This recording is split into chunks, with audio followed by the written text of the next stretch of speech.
And you are all very welcome back. It's the main event here at round 1 of season 4 of the Scottish Virtual Drift Series. My name is Luke Buttimer. I'll be talking you through all the action here tonight with my good buddy Scott Sheehan. Good to be back again. Looking forward to some great battles this evening, Luke.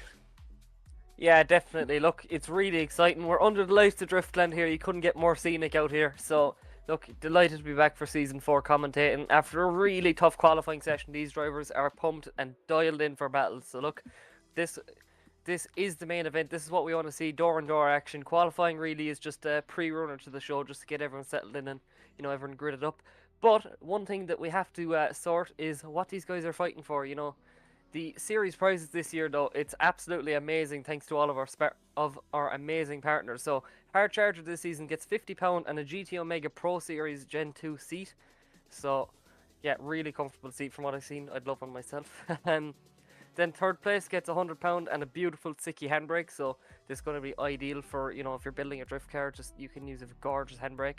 Then P2 gets £150 and a full GT Omega ART cockpit. So that can just absolutely change your sim drifting experience. And then first place got, I can't believe it, it's just such an amazing prize. You get £200 and any Strom DS series wheel of your choice. So as you can see there, from the 25 up to the 15, or the 15s that most recently came out, just awesome wheels, the best in the business using. So if you want to match the best in the business, you might as well use the same kit that they're using. Obviously, you see the likes of Dwayne McKeever, the Shanahans, James Dean, they're all using that stuff. So definitely some great prizes on the line here, Scott. Definitely. I have to say I'm very jealous myself. I'd love to be winning these such great prizes, and a thank you again to the sponsors for making this possible. Yeah, definitely. So I think we're pretty much ready to go straight into battles there. And this is definitely a big shake-up, as you can see. So first battle up is... It will not actually be Marcel Sadinsky versus Liam Skehill, quite surprisingly.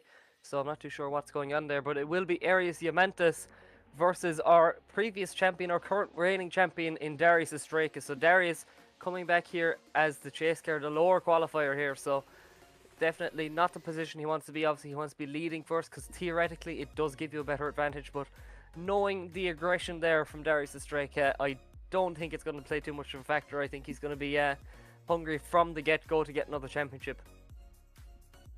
Definitely, he is going to be back for blood again as the two set off, bringing us onto our first run of the night. And here we go, firing into the first corner. Darius Estreka straight up on the quarter panel, just leaning off the angle a bit just to maintain proximity. Arius not doing a bad job in the lead here so far, as we see Darius just doing it nice and safe as he brings it right up onto the quarter panel here, right up onto the bank, as these two cars smoke out Driftland together. Now here's the fastest section of the track, giving you the first taste battle action. And Darius Estreka getting a little bit caught out there. He has to get back this proximity, which he does, but it's actually not perfect from the reigning champion. Definitely an interesting battle to start us off. It was very close. I'm looking forward to seeing how this next part goes with the different chase run. Yeah, definitely. I was actually expecting Darius to be a little bit more aggressive there. He's still, he's still got himself nice and close there, but I think it's currently Arius's game to lose here.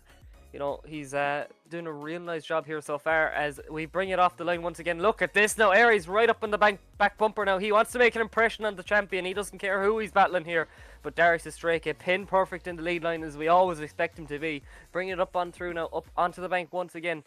And look at this now. Arius just dropping back a little bit, washing out a little bit wide. It's very easy to do. You want to dial on big angle, but that can set you on the back foot there, proximity-wise. He makes a big dive into the last corner, potentially contact there, so he has to reel it back a little bit. So definitely an interesting set of runs, and I cannot wait to see what way this is going. As we're going to see throughout the night, I would hate to be a judge in this section, as we get a bit of replays there from practice.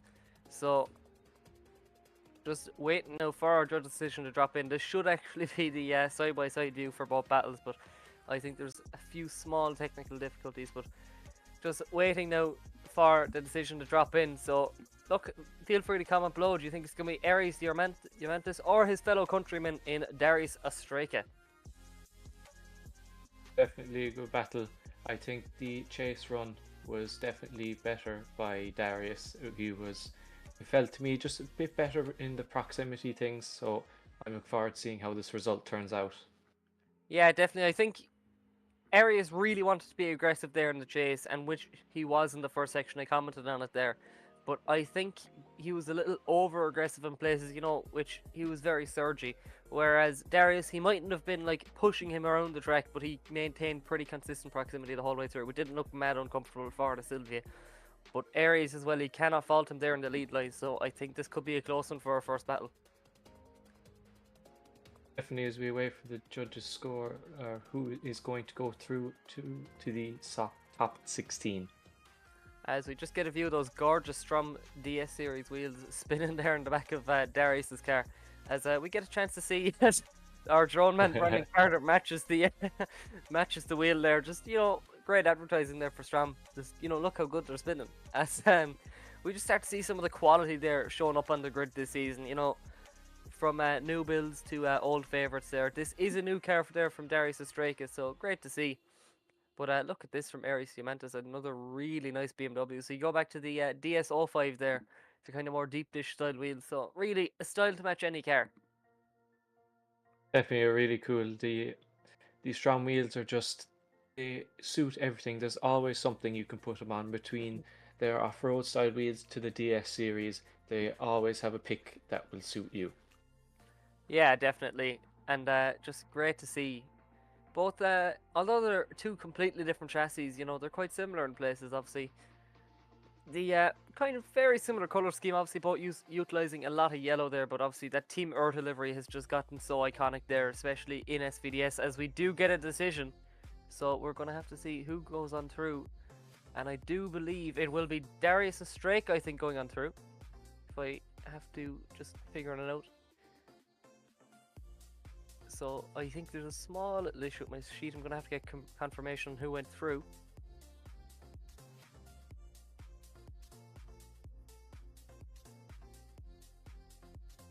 As I actually got it wrong, it's going to be a one more time there for Aries Cimentas and Darius Estreka. So the judges couldn't pick between them, so they were going to see it again. And personally, Scott, I'm not complaining.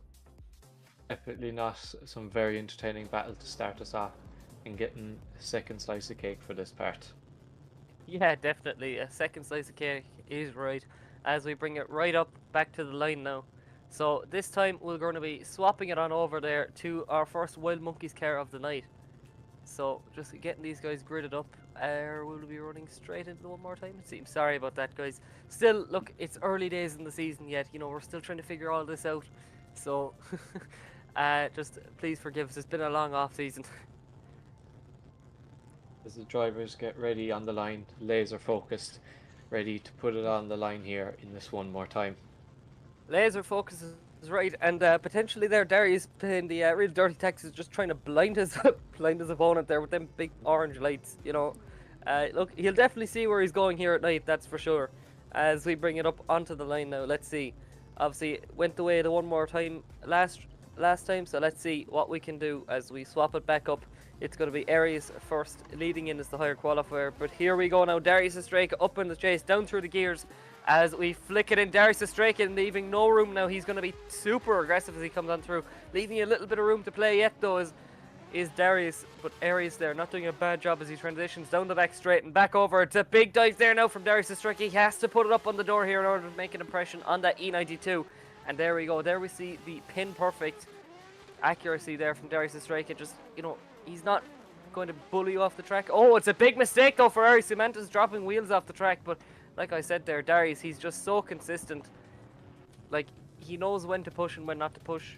And although he mightn't be super aggressive all the time, I think he definitely knows when to push. And like that now, it played in his favour there. Obviously a big mistake there from Aries, dropping wheels off the track. There didn't seem to be any contact there forcing him off.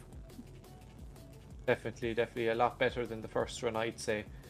That was a very, very good chase run, and that little mistake could cost Aries here. We'll have to see. As we slam through the gears now, Aries, he has to do something big here after that big deficit against him after dropping out wheels here. But look, he's starting to slip away there from Darius, so let's see what he can do. He has to make big dives here. Obviously, there's a bit of a size difference in the Mi-92s and Sylvias, but look at this now. Aries just making a big dive here up onto the bank. He has to get into the sill here, which he does.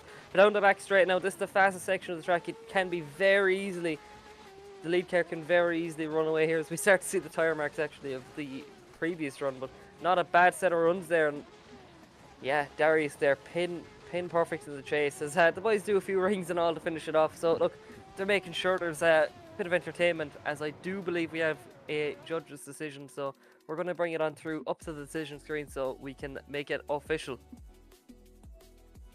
Looking forward to seeing what result comes in now. Two very good drivers, equally worth getting through.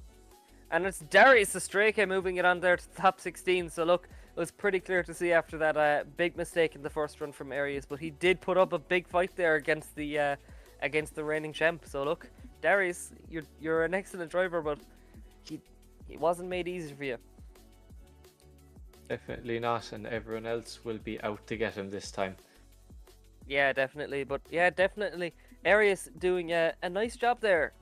Obviously, just it's a shame about the wheel drops there. So hopefully we'll see him back for round 2. But that's all she wrote for round 1 of SVDS. So look, it's a pretty good braking rights. Oh, I got knocked out in top 32. Oh, who beat you? Oh, the last season's champion. You know, just pretty normal stuff. As we bring it on now, it is going to be one of the OGs of SVDS and Cameron Mustard up against Jan Mateus. So that Team Jap Speed R32 Skyline has seen plenty of laps around this poor old track. You know, it has seen the highs and the lows and everything in between. So it's great to see Cameron coming back for another season of SVDS. He's never going to be sick of it, I think. You know, he's just mad for it, as we clip through the month there of that BMW. So look, get to see what's the inner workings, as you call it. And a really cool livery there from Jan Mateus. The hand shrift up on the door.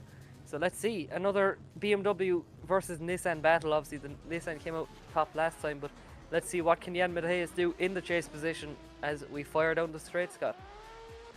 They fire down straight right into the first corner as they bring the proximity coming nice and close there towards the end. A bit at the start was a bit wide, bring it straight onto the wall. Cameron doing a nice lead run so far, with Jan trying to keep up. A bit too little proximity there, we'll have to see, as down the straight here Jan is falling behind a bit, but he brings it up nice and close there for the final corner as they bring it across the line.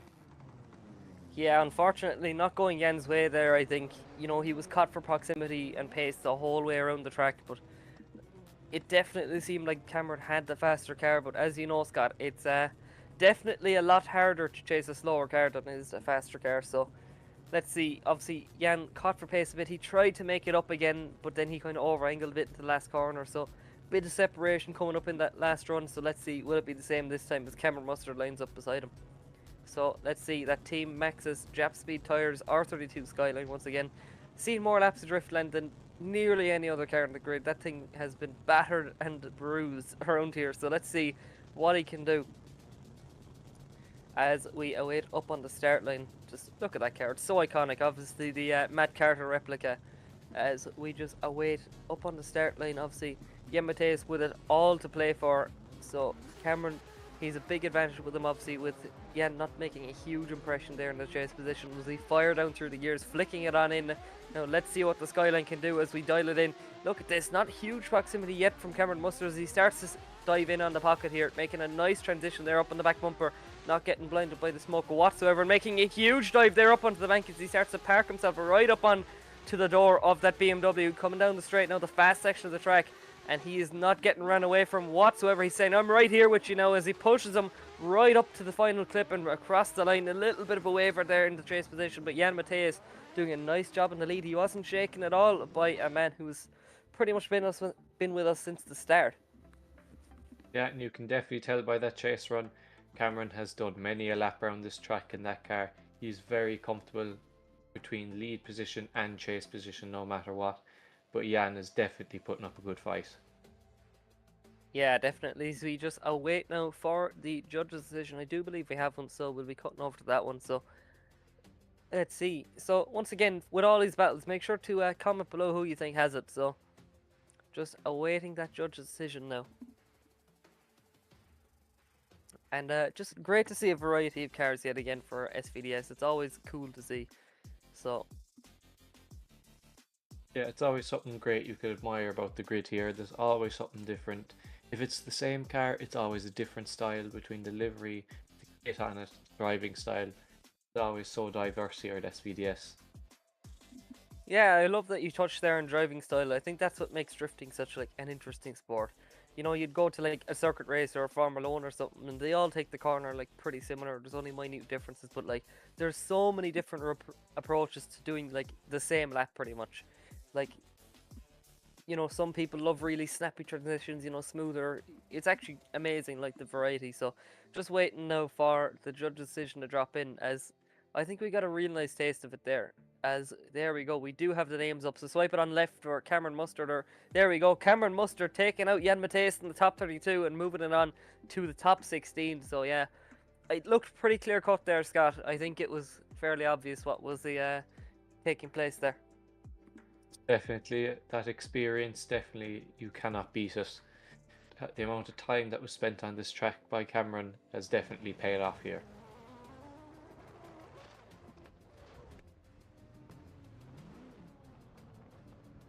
So just hearing it in my ear that William Holloway does have a buy run, so I don't think we're running it. So unfortunate there that one of our drivers had to drop out there. So William Holloway moving it straight through to the top 16 as we bring it up to the line. I do believe this could be the battle there of Marcel Studinsky and Liam Skehill.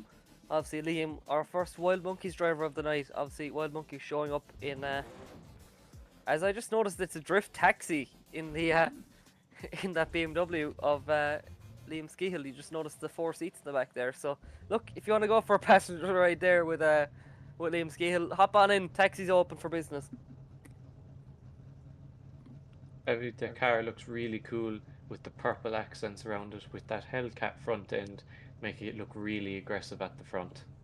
Yeah, definitely. By the way, with all these Wild Monkeys cars, you're probably thinking they looked so crazy last year. Obviously, they have the front strap this year. Like, where's the crazy big livery? But this is just a testing livery, as far as I know. They'll have the proper ones back for round 2. So it's like, you know, when you see like World Rally cars and stuff, and they're in their like testing phase. You know, they don't have proper livery on them yet. It's just, I think it's a cool portion of the cars, but obviously we can't wait to see the official Wild Monkeys liveries.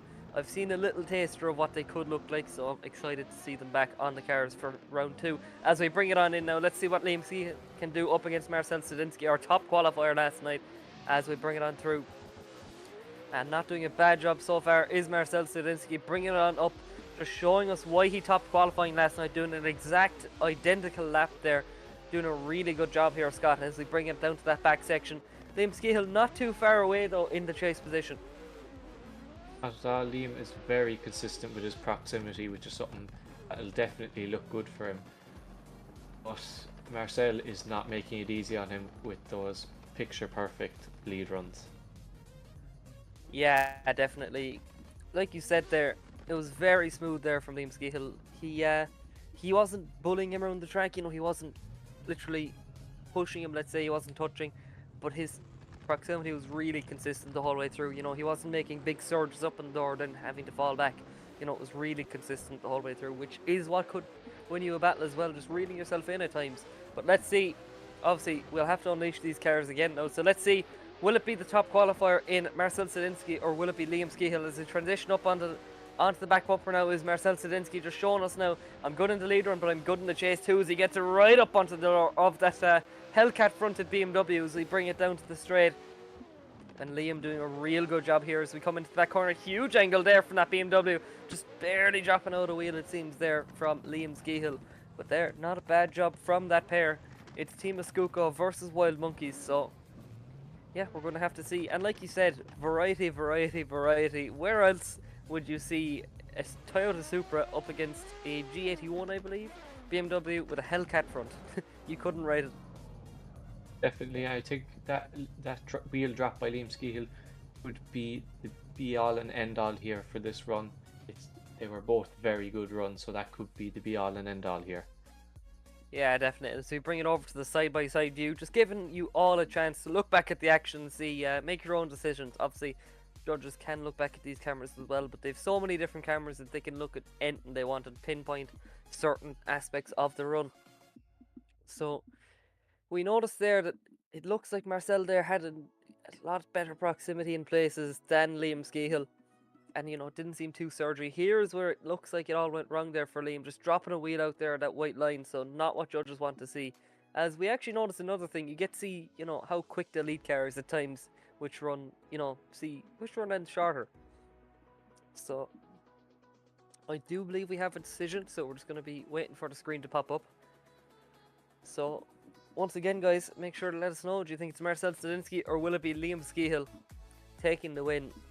And once again, Team Muscuco versus the crazy guys over at Wild Monkeys. So let's see, bring on left for Marcel or right for Liam Skehill. But it's going to be Marcel Stadinsky going on through to the top 16 in that Toyota Supra. So yeah, it seemed pretty clear cut once again. You know, we're not getting too big. We're not getting really dramatic quite yet, Scott. No, but I have no doubt that that is on the way. Potentially even in our next battle here. Yeah, definitely. It's kind of a thing. The more you pull a piece of string, the more tension it gets. So you never know.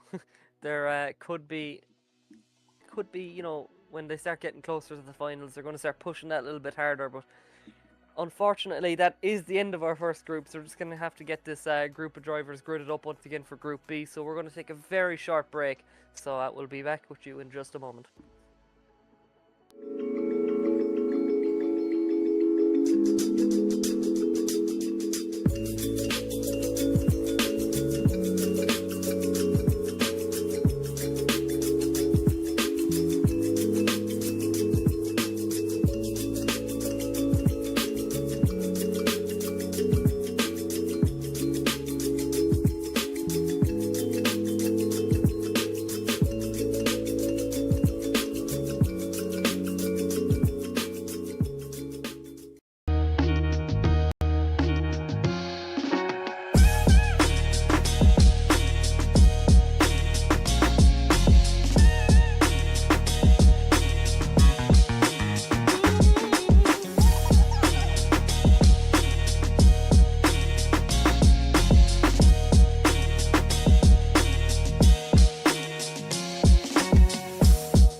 Are you ready? I'm ready.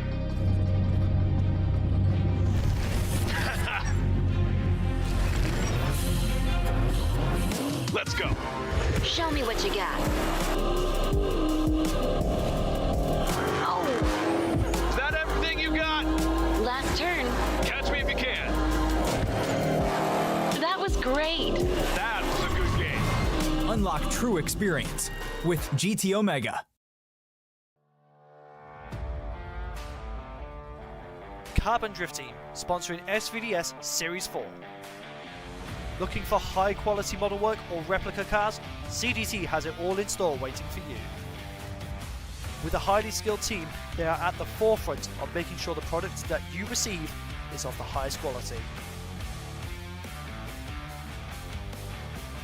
Make sure to check out the socials and Gumroad for any and all projects to be released.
GT Omega. Stay ahead of the game.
And you are all very welcome back. It's Group B here at Top 32 of SVDS Season 4 Round 1, brought to you by STRO M Wheels. And look, we were after a really exciting there Group A. So, Scott, what do you think coming into Group B?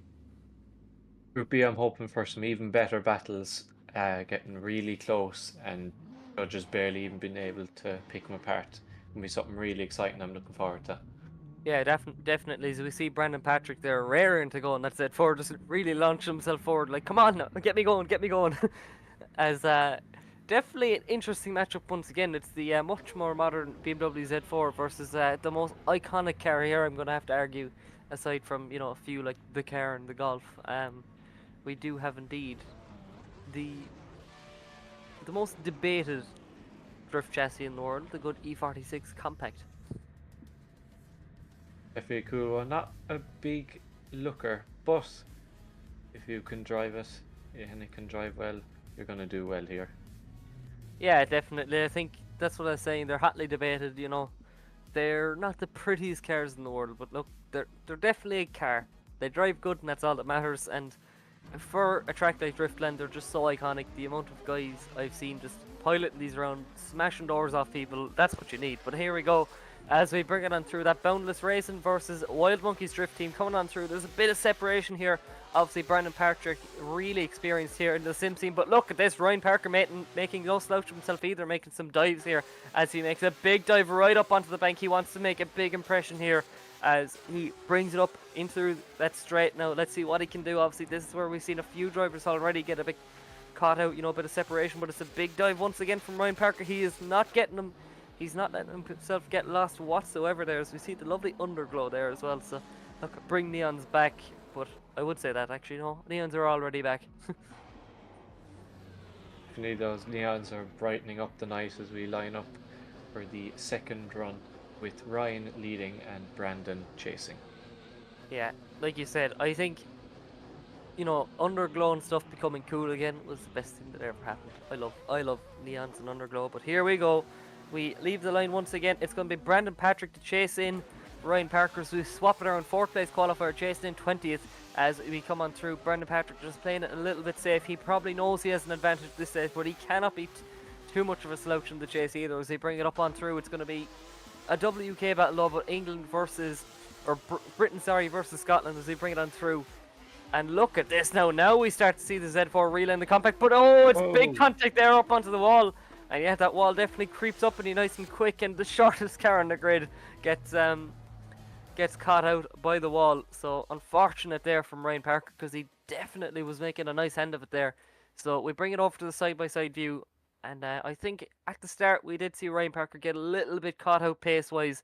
Obviously, Brandon, a VDC driver himself, knows this physics system like the back of his hand. So I think unfortunate there for Ryan Parker, because it was definitely an entertaining run to say the least. Yeah, and to see such an interesting car is something really cool. Something I think would look cool. Have you ever seen the pictures of the whale tail spoiler on the back of the compact? I think they look class. Yeah, definitely on the older 36. So I think, there you go, Ryan knew it yesterday, but unfortunately we do say goodbye to Ryan Parker and say hello to Brandon Patrick in the top 16. So we're going to bring it on through now to the next battle in our top 32. As we just get a little view. I love this new drone camera piloted by our good buddy Brandon Carter. So as we see here, all sorts of stuff going on. Forged carbon, it seems, just casual SVDS. Yeah, the forged carbon, you don't know what you'll see out here materials wise as we wait for the next battle to line up on the line.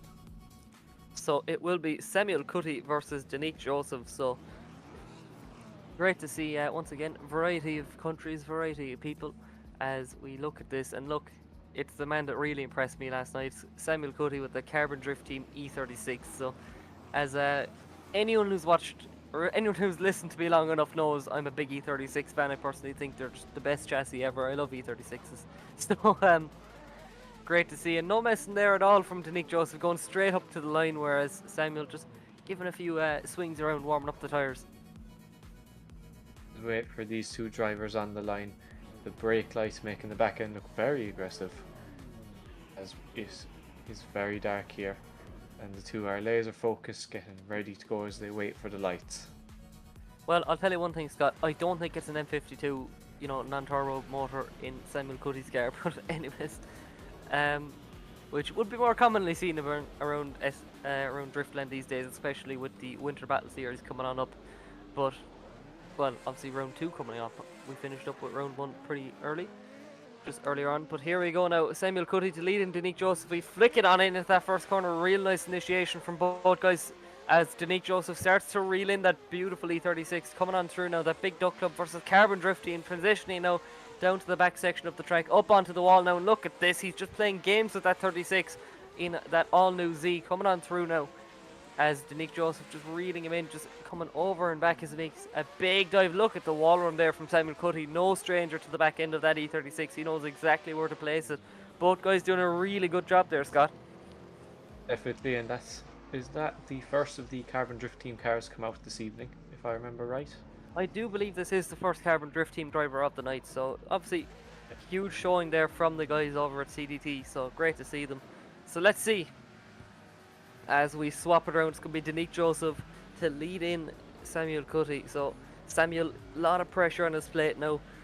Danique put down a really good chase run. If he does have a spotter, he will know this, so he knows to push. So here we go. It's going to be Samuel Cuddy chasing him on in that much older E36 as he makes a big dive right up onto the door, not leaving him by whatsoever. But Danique Joseph looks pretty unshakable there, initiating in the first corner, dialing on a bit of angle there, down the back straight, doing a real good job in the lead, not making huge mistakes whatsoever, just getting the job done, as the man says. And look at this, Samuel Cuddy starts to turn the screw now, starts to make the dives as we come on through. Look at the pace of these two cars side by side coming on through into that last section now, and Samuel not bad whatsoever. This is a really close battle, Scott. Yeah, the judges are going to have a hard time picking this one apart, but two very good drivers, equally deserving to get through here, so I'm looking forward to seeing what this result's going to be. Well, I'm not complaining if it's a one more time, just more battles are good battles, Yeah, especially such entertaining ones like these by Samuel and Danique. Yeah, definitely. So just waiting now for the scores to drop on in and decision to be made as we bring it back to the side-by-side view. Scott, any points specific that you that caught your attention there throughout the run? Not really. I wouldn't have the eye that you have, Luke. You'd be the man to spot this kind of stuff before I ever would. So we just noticed there doing a real nice job. I think here it was really close battle to battle there, and lead to lead, chase kind of thing. They're quite similar runs in places, as we just see, yeah, I can't really comment on a whole pile. It was, not a whole pile to comment about mistakes wise. I think you see some runs and they're kind of judging them based on their mistakes, but when there isn't many mistakes, you can't really do that. Obviously, we did see the kind of early transition there from Samuel Cuddy just to get himself right up onto the door there. So it's all about strategy. Bring it back over the opposite way now with the E36 lead. I think one thing that caught my attention here was the initiation there, the back bumper right up onto the wall here at Driftland. And it looks like that Danique was potentially a little bit more aggressive into that first corner, a little bit closer as he turns the screw. But then, Samuel looked a bit closer there in this section, so it's very hard to judge, and we're going to have to see what the judges think of it. Yeah, looking forward to seeing this result come in, and deep down really hoping for one more time, but we'll have to wait and see if we can get the second one more time of the night. Yeah, once again, bringing it back to that side-by-side view, it's really nice to see this, because here you get to see, the slight differences in proximity, who was quicker, who was doing what, and it is really similar pace-wise, they're all kind of in the same section, as we just noticed there. That 36 looks quite fast. Even look at the chase driver, they're diving up on the exact same moment there. It is nearly a mirror of the previous run. So yeah, it did look like Samuel was a little bit closer there into that last section there, Scott. Yeah, definitely the judges, as I say, are definitely going to have a hard time picking this one apart. The driving has been very similar from corner to corner here. Transition to transition, very, very similar in places. It's going to be very hard to pick this one apart. Yeah, definitely. There could be, if this was a night out, you could be arguing it all night. You'd be like, well, yeah, I was closer there, no, but yeah, but you were closer there, but I was closer here, you know what? I'd just go one more time. Come on, let's go again. Yep, save us the arguing. Just go with it one more time. Just the easiest way to do it. Unless As that causes we- more arguing after. Very easily could. Yeah, definitely. Look, lads, we're going to keep going until either your power gets shut off as... Oh, unfortunately we... Oh no, the stream's back, thank God. My heart went there a second. So, we just brought it back over to the drone camera there, so... I would... So, apologies there for the small little shot, but... Oh, it's Samuel Cuddy going on through there in that BMW E36. So, God's chassis doing God's work, it seems there, Scott. Definitely 100%. As I said yesterday, there's proof in the pudding about these chassis, as you call them, God's chassis. We can definitely see that come out and play here.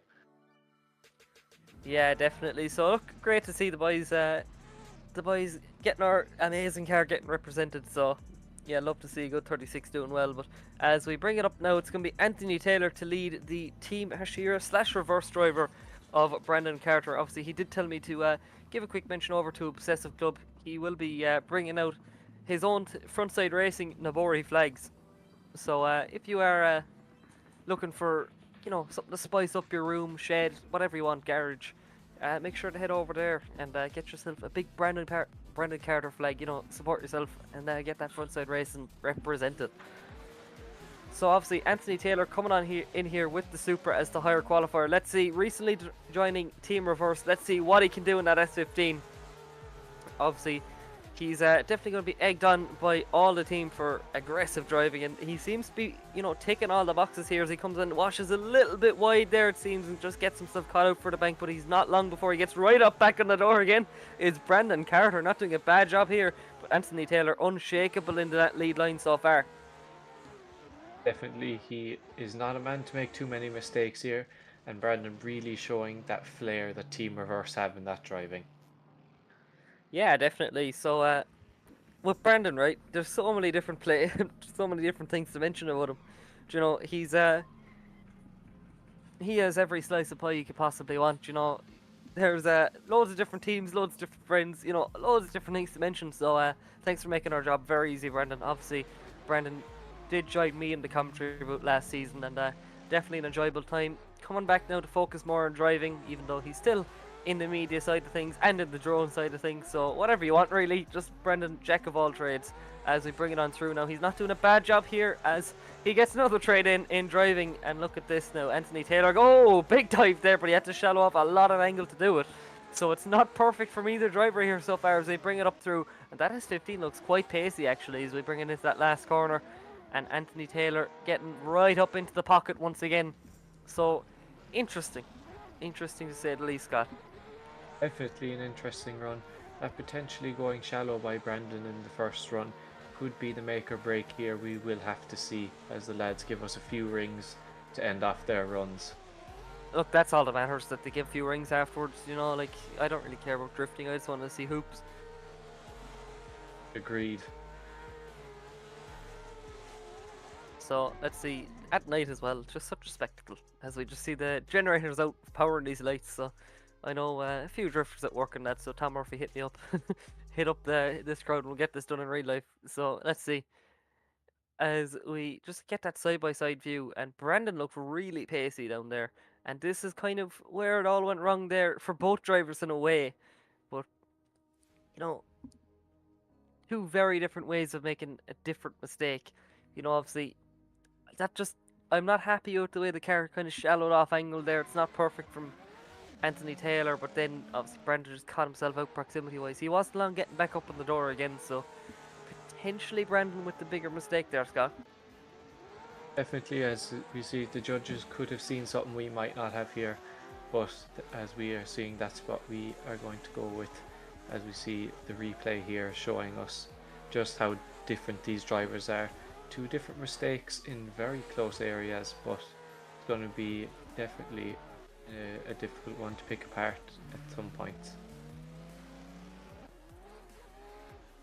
Yeah, definitely. Just waiting for the judge score to drop on in as just we get a lovely replay. Obviously, big thanks to Black out there. You'll see his logo down the bottom right hand corner of Kaptured Media. So obviously he is just an expert in all this business of live streaming. It's amazing. you know, he even whether it be live streaming, you know, building cars and etc., all sorts of stuff, you could genuinely ask him, text him about anything, and he'll come up with an answer for it. It's actually amazing what that man knows.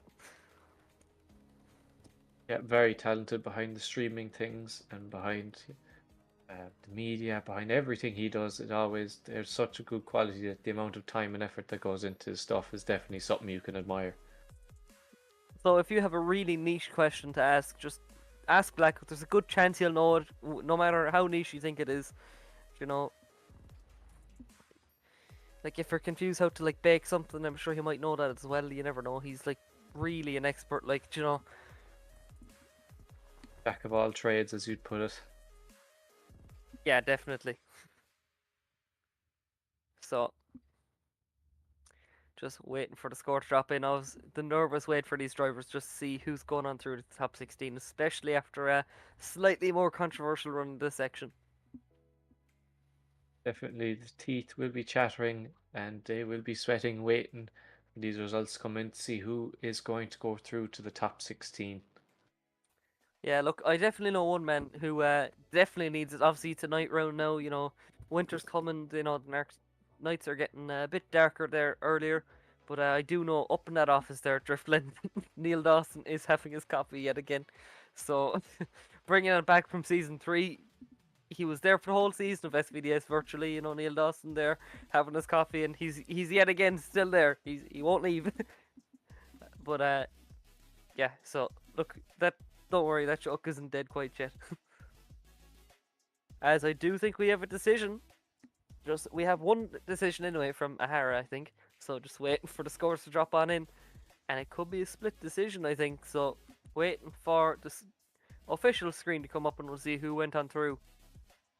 So let's see. Swipe it on left for Anthony Taylor or right for Brandon Carter. And it's Brandon Carter going on through to the top 16. So look, representing Team Reverse. So it's great to see.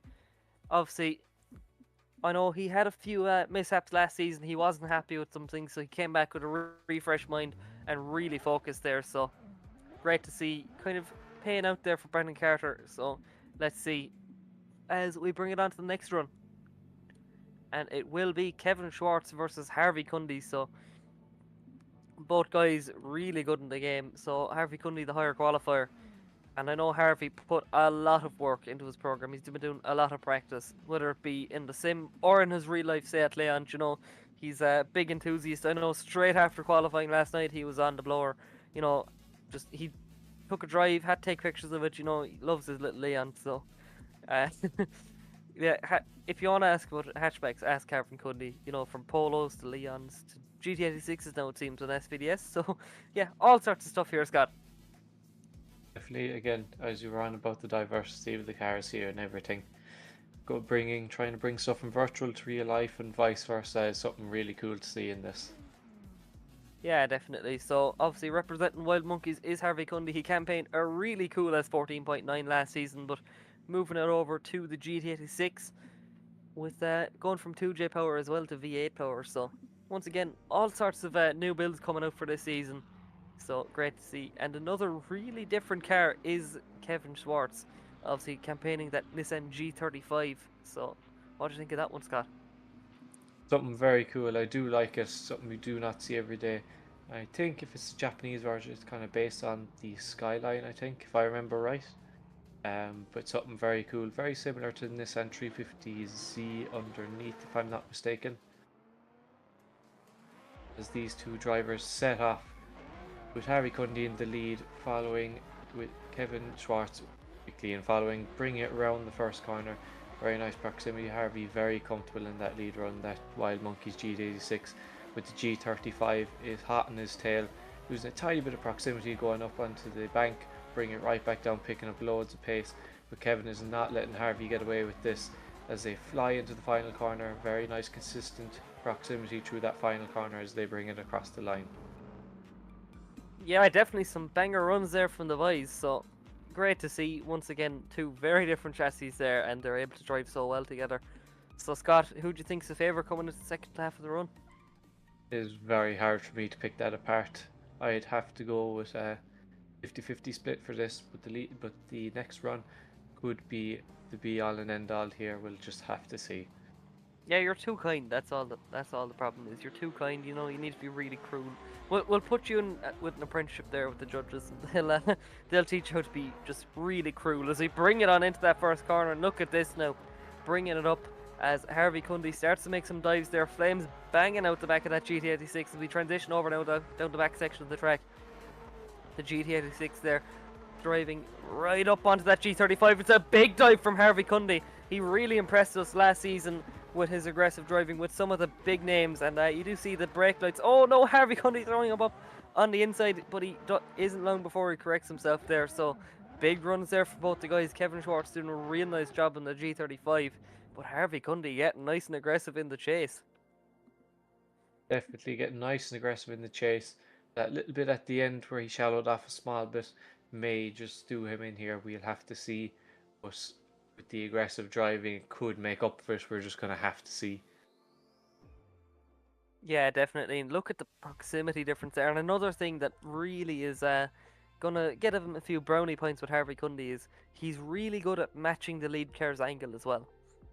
So I think from up until the last corner there, Harvey Cundy with an advantage, but we'll have to see the way it goes because it's a big mistake there diving up on the inside. Definitely just two very talented drivers once again. As you say, I could be being a bit too nice. Maybe I'll have to harshen up for the rest of these runs. Yeah, definitely. Look, you just really need to be more cruel. Not too cruel, but just like, I don't know, 15% more cruel. What do you think? I'll have to turn into the Simon Cowell of SVDS commentating or something like that now. Oh no, that's just Rise. You know, he's really hard to impress. If you can't tell, if you are new to the series, you know, this is basically a full stream dedicated to just bullying Rise a little bit, you know, just rising him a small bit. It's in the name, Rise. He's like, it's basically like telling me to do it. Like, come on, give me a rise. There you go. There's, there you go. Just waiting now for the judge's score to drop in. No decision as of yet, so just waiting.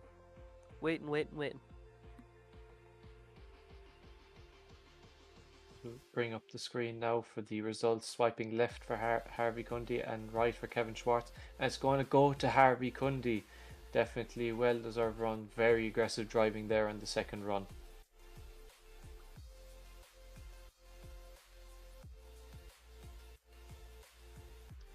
Perfect, we're going to go straight on to a short break and a server reset.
Are you ready?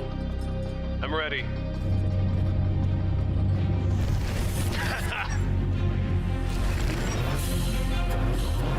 Let's go. Show me what you got.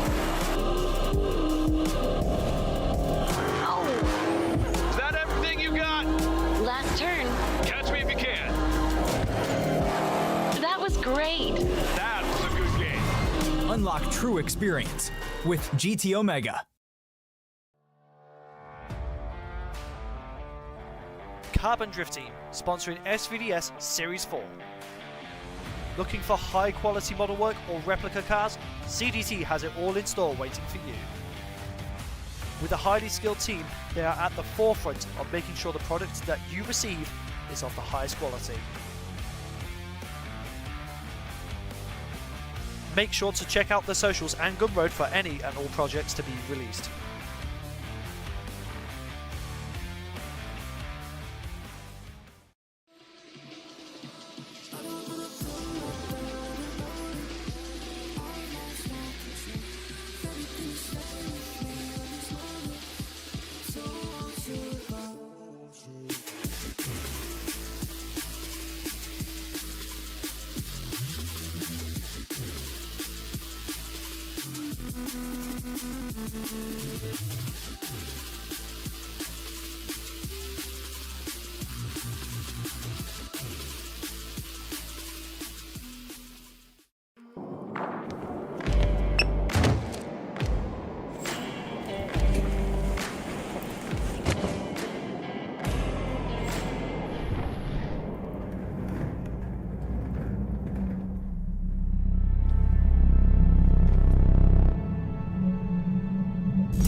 GT Omega.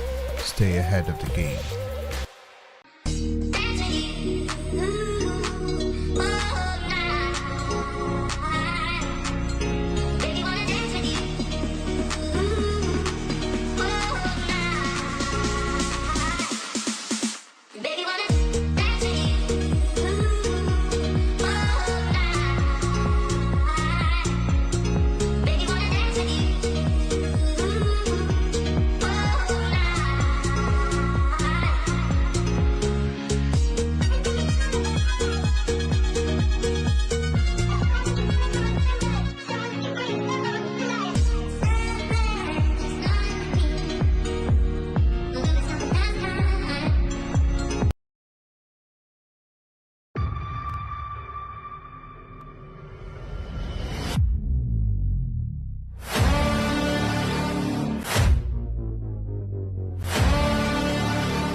Are you ready?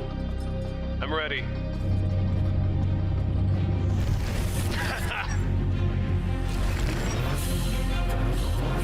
Let's go. Show me what you got. Oh, Is that everything you got? last turn. Catch me if you can. That was great. That was a good game. Unlock true experience with GT Omega. Carbon Drift Team, sponsoring SVDS Series 4. Looking for high quality model work or replica cars? CDT has it all in store waiting for you. With a highly skilled team, they are at the forefront of making sure the product that you receive is of the highest quality. Make sure to check out the socials and Gumroad for any and all projects to be released.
GT Omega.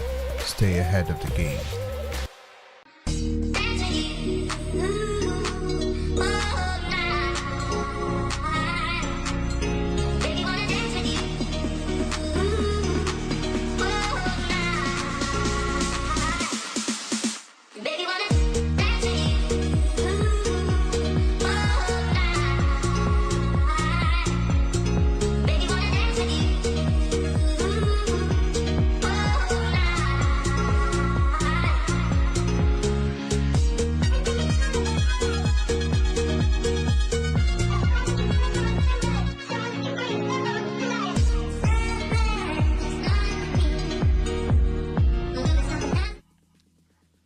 And you are all very welcome back. We're back for the top 32 of the Scottish Virtual Drift Series, round 1 of Season 4. And Scott, it's definitely been an exciting top 32 so far.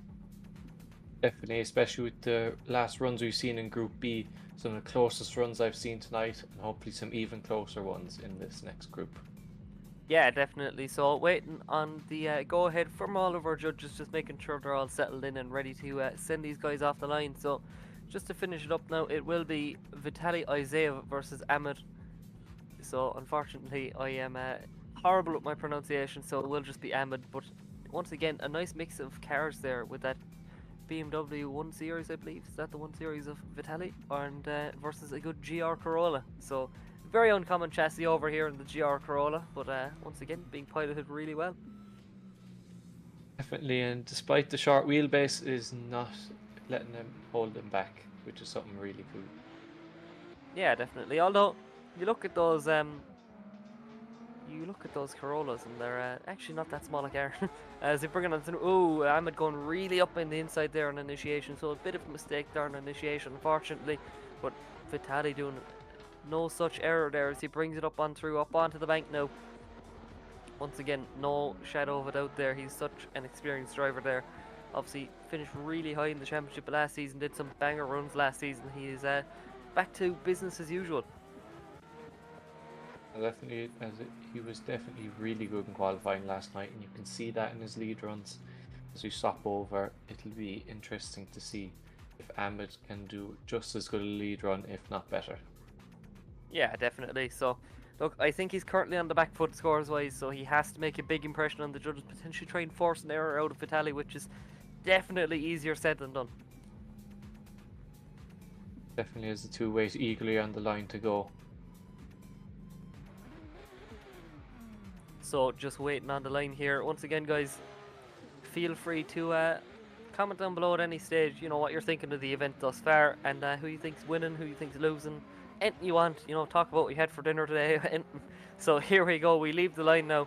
So let's see, Ahmed to lead us in that GR Corolla. Flame shooting out the bonnet now, but look at this from Vitaly. Doing a nice job here so far, getting nice and close right up onto the door. You can hardly see that 1 Series transitioning over and back now, and a big dive once again up on the back bumper now. Flashing lights over at us as we come on through.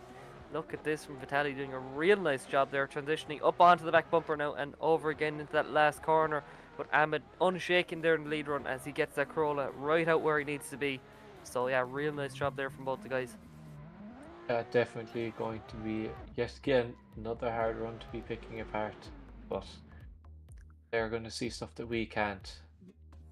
Yeah, definitely. But it does seem like we have a judge's decision there as we just get a little side-by-side view, as you can just see our sponsors there at the bottom. So big thanks to everyone that make all of this possible there in STRO M Wheels, Mclellan Motorsport, Driftland, GT Omega, Sikky Manufacturing, Drift League GB, Kaptured Media, Carbon Drift Team, and finally Dyce Carriers. So once again, thanks to all of them for making it all possible as we just await for the score to drop in. So, Scott, what do you think of that last set of runs there? Definitely very close set of runs, but that little bit by Ahmed at the start of the first run could cost him here, and it looks to have done that with Vitality taking the win here.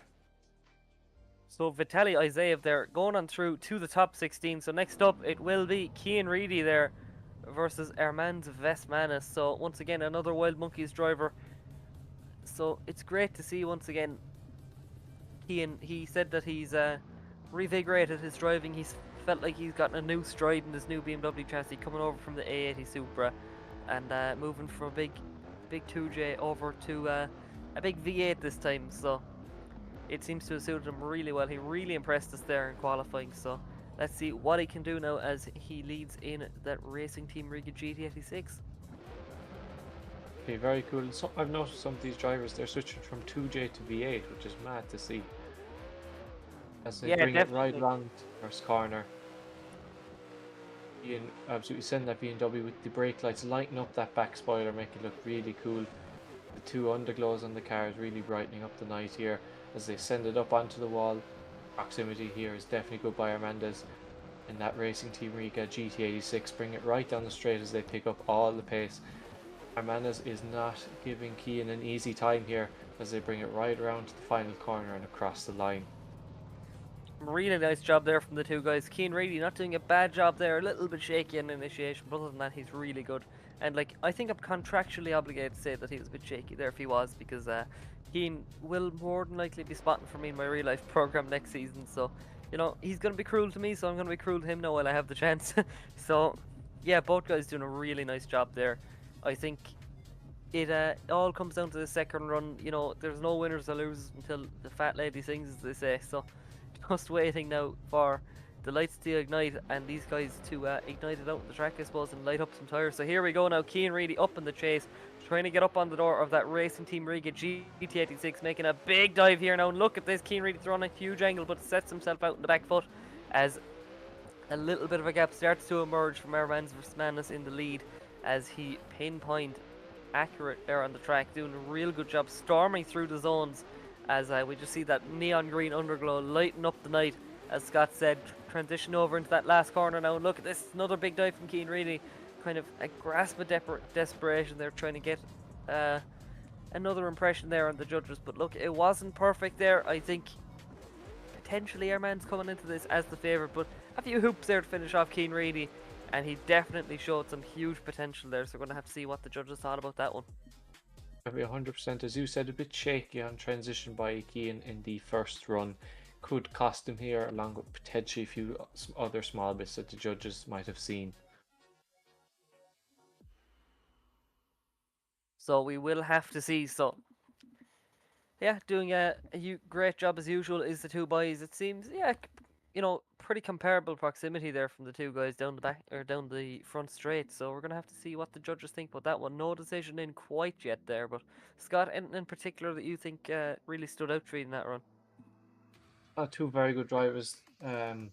Armandez definitely had good proximity in the chase run there. Definitely impressed me a lot. Very consistent all the way around. Yeah, definitely. Obviously, all these judges will have put in exactly what they want to see. You know, they're told exactly what to do in briefing, so these drivers can dial in their line. You know, dial in what they have to do, and that's what we're seeing so far tonight. I think it definitely shows the power of the sim. You get as many laps as you want for as cheap as you want, and it's really all down to, yeah, you can have talent, but at the same time you need to put in the work too. And I know a lot of these guys have been focusing a lot in the off season, getting their setup styles, getting their practice runs in, and it's great to see it showing out on the track. Yeah, and something that I think is really cool in Keane Reedy's car. That spoiler with the integrated brake lights is something that I think is really cool. Definitely stands out and makes that rear end just look that much more aggressive. Yeah, definitely. We did notice that as well in Harvey Cundy's car had the same thing there. So yeah, Wild Monkey's definitely making sure we know they're braking. That's for sure. Yeah. But there does not look to be a result just yet. The judges are having a hard time picking this one apart. Two very good drivers here. Very good drivers is right, and great to see an Irishman get on good too. Obviously, being of Ireland heritage ourselves. So yeah, great to see.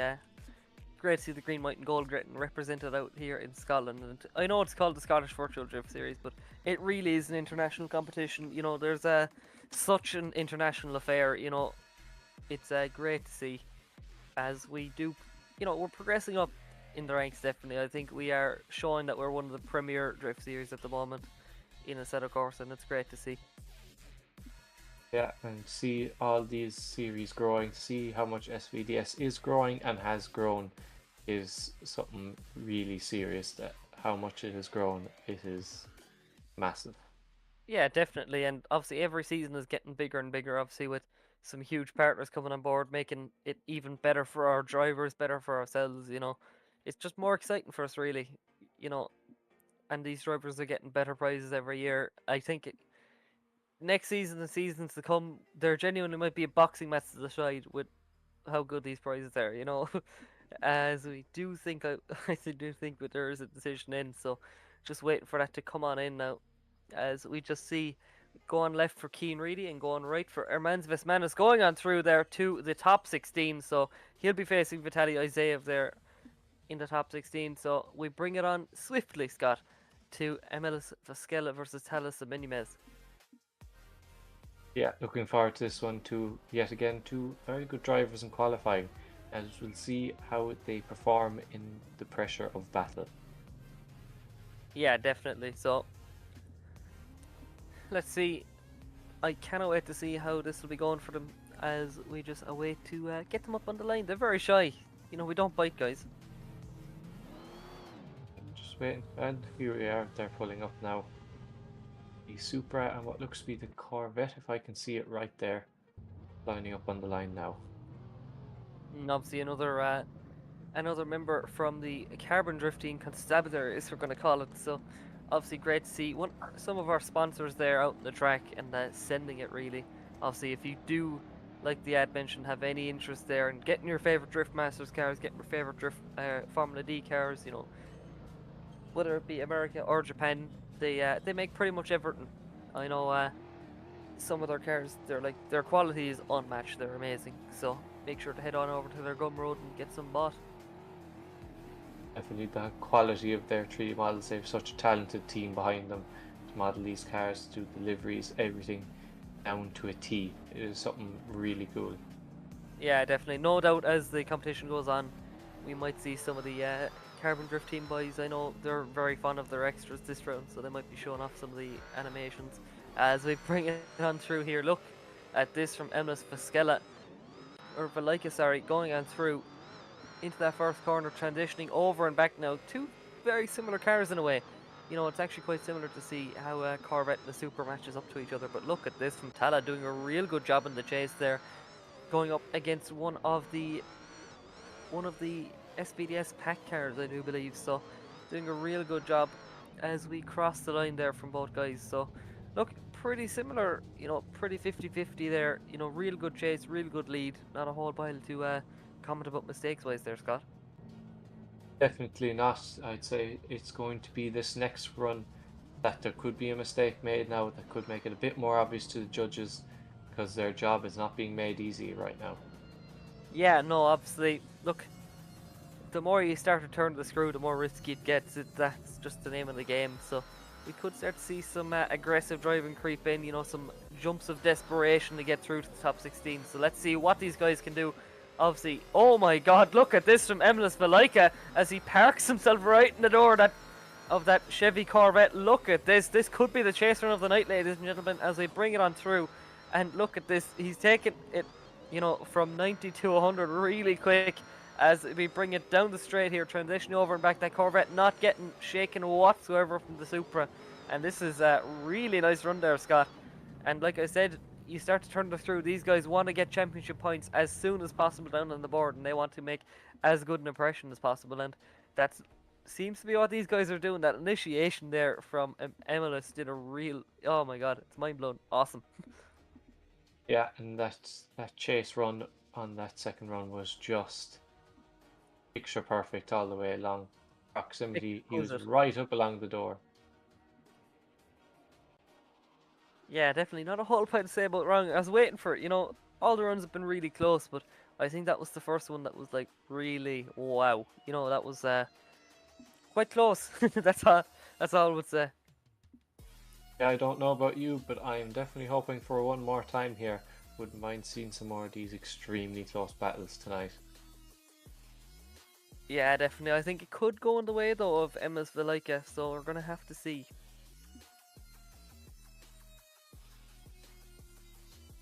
So just waiting for a score to drop in.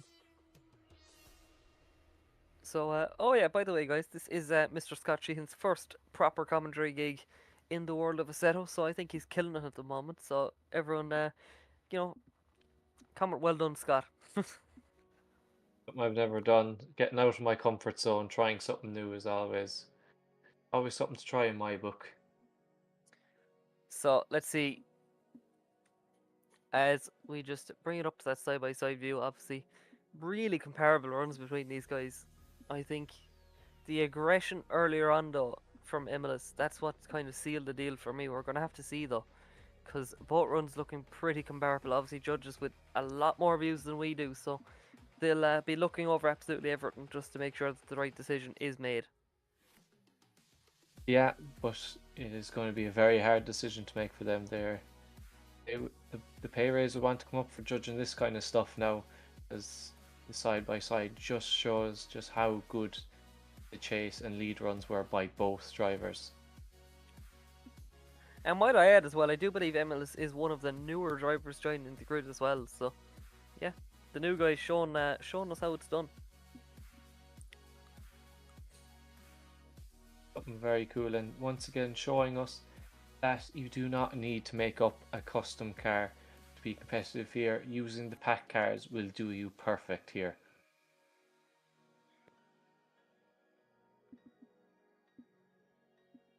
So let's see, just judges really deliberating over this one. They're looking over this thing with a fine-tooth comb.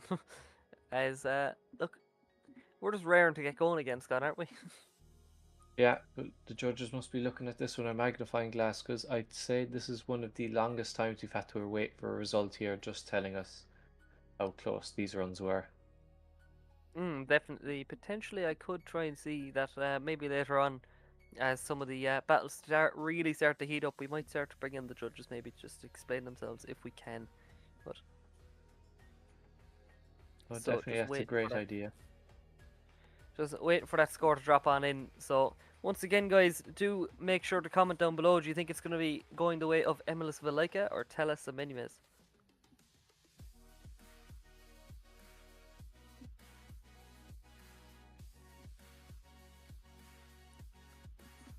So once again, just big thanks to all of our sponsors here at SVDS, making all of this possible, obviously. Whether it be just supporting the series or offering some amazing championship prizes to our drivers, I think each one playing a huge part there. So, obviously, with likes of STRO M Wheels, Sikky Manufacturing, and GT Omega coming on in, offering these amazing prizes, there's definitely a lot of persuasion to kind of push on the door and try and do the best you can to get yourself a prize. Definitely, it means that there's more than just bragging rights coming home this evening. You ought to get an extra bit of prize, which is a nice bit of motivation for our drivers. Yeah, for sure. And look, I've made the statement before to a few people that, like, I know these prizes are brilliant, but I think even without the prizes, you know, if you brought like a group of drifters together and you were just like, right lads, you're all going to be battled today for a half-eaten apple, people would still blow the doors off each other for that half-eaten apple. So like, I know the prizes are absolutely amazing, and it's definitely a persuasive factor. But these guys are all just madmen looking to get out, and so just great to see. That's all I'm gonna say. These guys are aggressive. They want to put on this amazing show for us, and I think that's what they're doing. But I do think we have a decision, as we see Rise dropping in the score. I think so. Rise, for once, he's the man to drop in the score first. So well done. Thanks to Rise there for really changing his ways there from season 3. As we're bringing it left for MLS and right for Tala, it looks like MLS is going to take the win here, bring him on through to the top 16. So there you have it. MLS going on through there in that pack car. Once again, like you said, Scott, just showing us that you do not need your own custom car in order to make it through. But unfortunately, we do say goodbye to Tala, putting on a real good show for us here in that Carbon Drift team Corvette.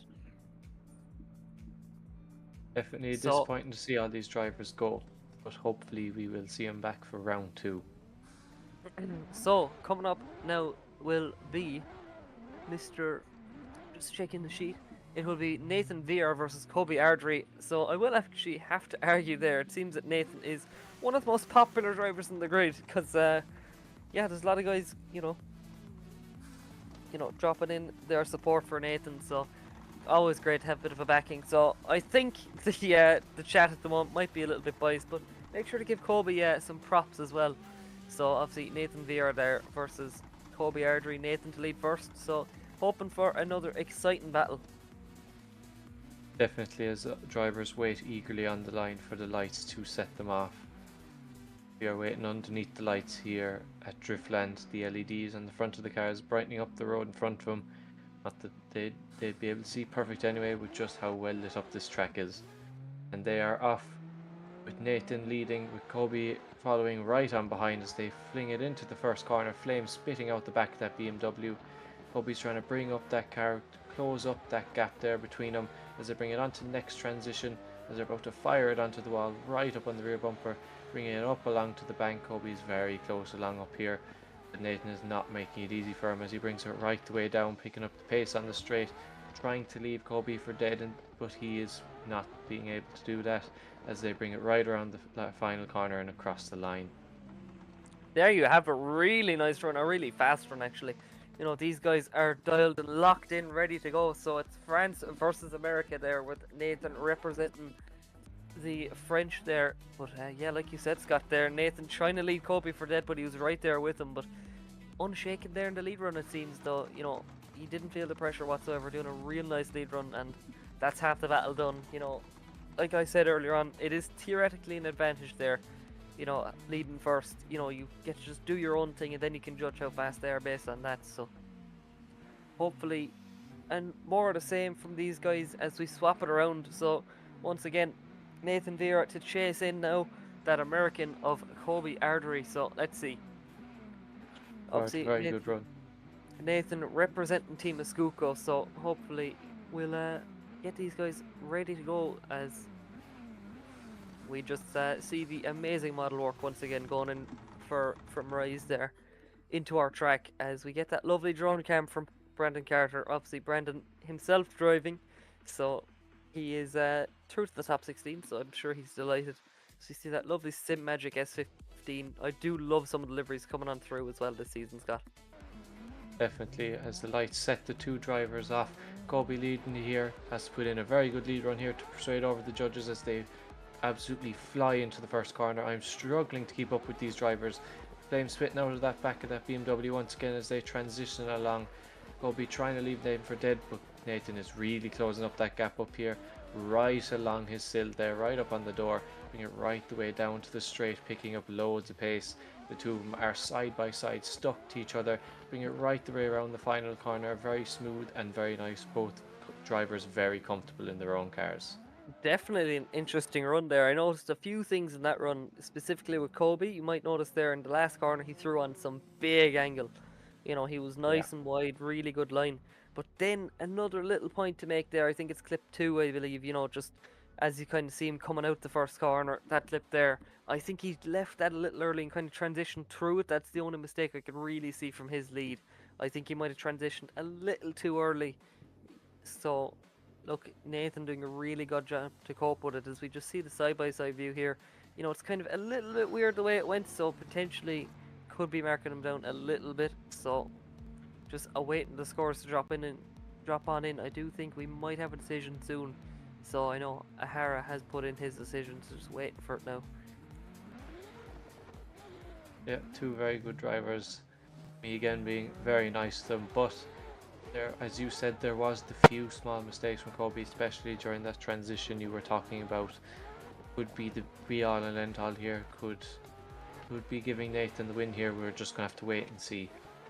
Yeah, definitely. Like, I think he made it up though. Like Kobe, obviously that small little mistake, it's very minute. No, we're picking hairs with this one, but then he was really nice and wide there. I loved his line coming into that last corner, so we're gonna have to see. As I do believe we have a decision coming on through. So once again, guys, do you think it'll be Nathan Veer or Kobe Ardrey? So make sure to hit us up down below as we just await. I do believe we'll be taking a very short break after this one, so we'll just get this one out the way now. So let's see. Swipe it on left for Nathan Veer, the Frenchman, not Polish, and it's Nathan Veer going on through there to the top 16 to face Emlis Valika. So there you have it. There's another quarter of our top 32 finish. We're going through these battles thick and fast there, Scott. Definitely, that battle was one of the fastest ones yet. I was struggling to keep up commentating with them. Very impressive. And there you have it. There is your bracket thus far. So just left to run now will be Brandon Gardner versus Nicholas Neuschkel, David Laxo versus Simon Salman, Daniel Andre versus Carlos Belenkas, Gaitis versus Braden Howard, and then obviously we'll move it on to our amazing top 16 bracket thus far. So make sure to stick with us. There's plenty more action to come, so we're just going to take a very quick break just to get all these drivers settled in, so don't go anywhere.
Are you ready? I'm ready.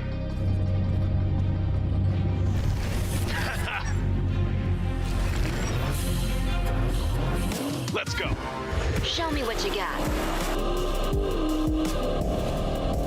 Oh, Is that everything you got? last turn. Catch me if you can. That was great. That was a good game. Unlock true experience with GT Omega.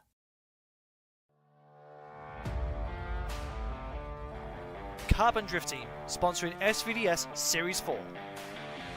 Looking for high quality model work or replica cars? CDT has it all in store waiting for you. With a highly skilled team, they are at the forefront of making sure the product that you receive is of the highest quality. Make sure to check out the socials and Gumroad for any and all projects to be released.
GT Omega.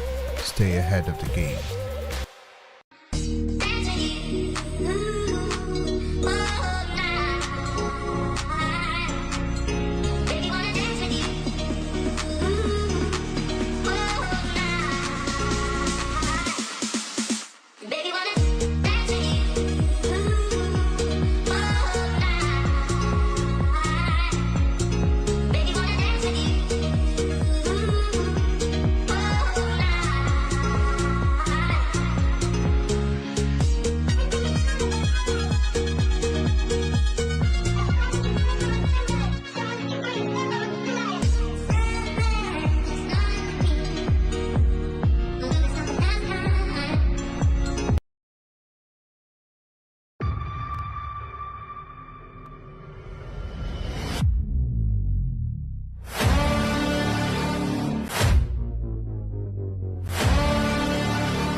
And you're all very welcome back to SVDS Round 1 of Season 4, brought to you by STRO M Wheels. So look, we're after a banging top 32 so far. It's really exciting. We saw some amazing runs there. And up on the line is one of the most unique cars in the grid, I'm going to have to argue. It's Nicholas Nightingale in the VW Golf. So let's see, what can he do as he faces one of the big names in the old Assetto scene in Brandon Gardner and that Boundless Racing GT86. And could you ask for two more different cars here, Scott? A Golf versus a GT86. You know, obviously the GT86 being the much more uncommon chassis. Definitely, yeah. Something I was not expecting to see today, or even yesterday when I started. Bring it right along with Brandon in the lead run. Bring it right along into the first corner. The Golf is hot in his tail. And I believe the Golf is on E36 data since it is one of the oddball cars, I'll call it. As they bring it right along to the wall, sending it up the bank. That Golf is really closing up the proximity there. Very nicely done by Nicholas. Brandon's not making it easy on him though as they bring it down the straight, picking up pace. But Nicholas is hot in his tail.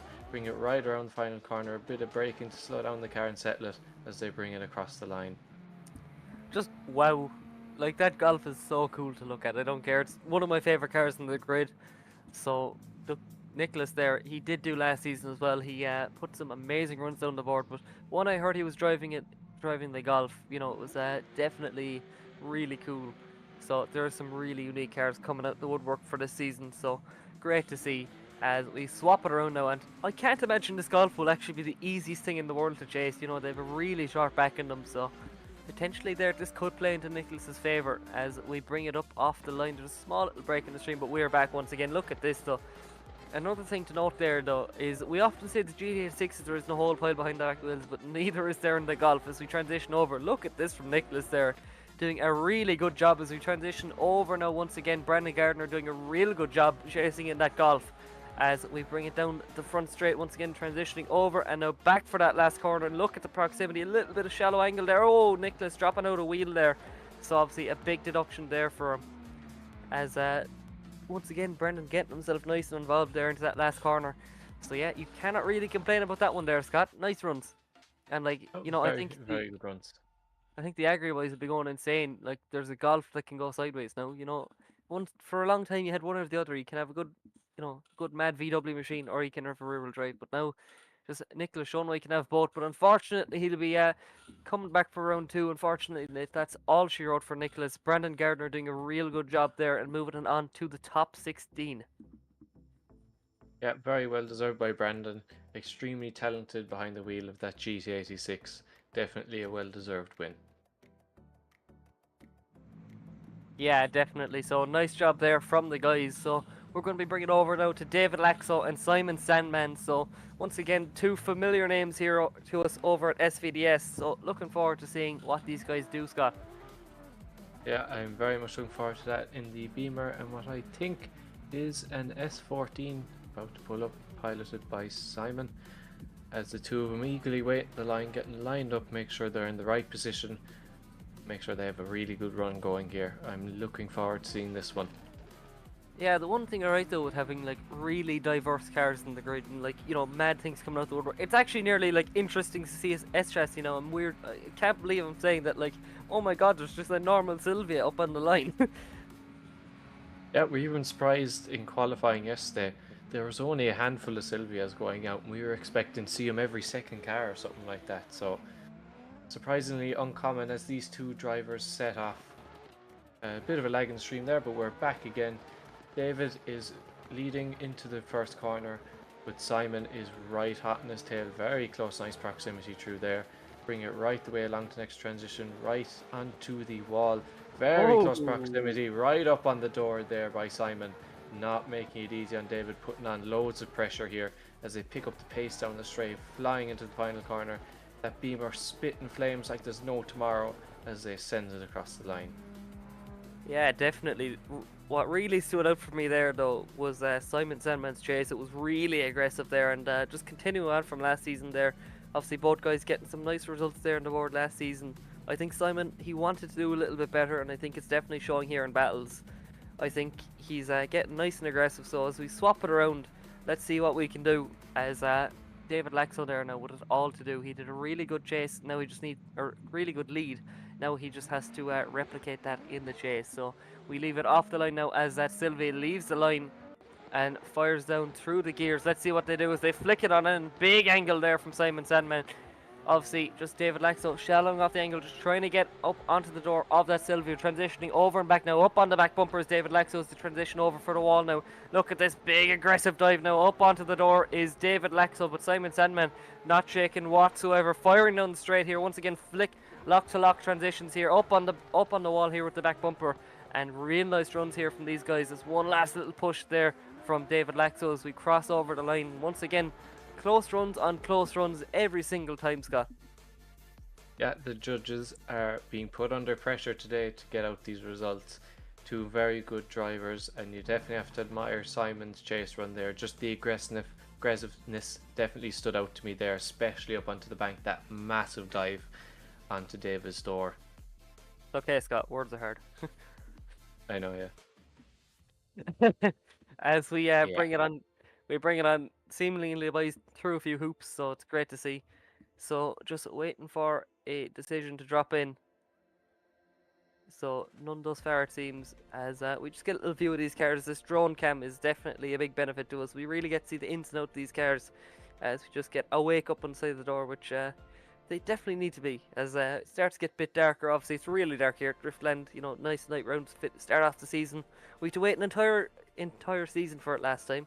You know, last round was a night round, it was really cool, but now it's great to see it just from the get-go. I think we need more night rounds in drifting. Definitely, there's something. It's not something you see all the time, but it is becoming more common. I've noticed the whole time. People are starting to like it, so it's starting to be on more and more. Like, personally, right, I know neighbours, whatever, oh, you don't want to be making noise, but like, it's the best spectacle to begin with. Just cars smoking out the place sideways, door on door, and now for once you get to see all that, but at night under the lights. Could you ask for any more? As I do believe we have a decision dropping in, so bring it on left for David Laxo or bring it right for Simon Sandman. So really good to see once again the drone man. I see he has said he's been having a lot of fun there setting up these drones, so once again great to see. Yeah, and he's getting well used to the drone now with all these cool shots, and especially definitely impressed me earlier as he started spinning with the wheel with the Strom as it was sitting at idle. Yeah, definitely must actually ask, like, because it looked like a rather unsmoky burnout there from I do believe it was Darius Estrake at the time. So, you know, let's say like jacked up the wheel like just a little bit, and we didn't see it because it was so dark. You never know, like, we'll have to see. You know, just not saying anything, but you know, kind of weird though that the wheels were spinning. You know, there was no smoke. He wasn't doing a burnout, but he wasn't really driving either. Just kind of weird, like, just saying, Darius, do you have a spaceship? That's all I really want to know.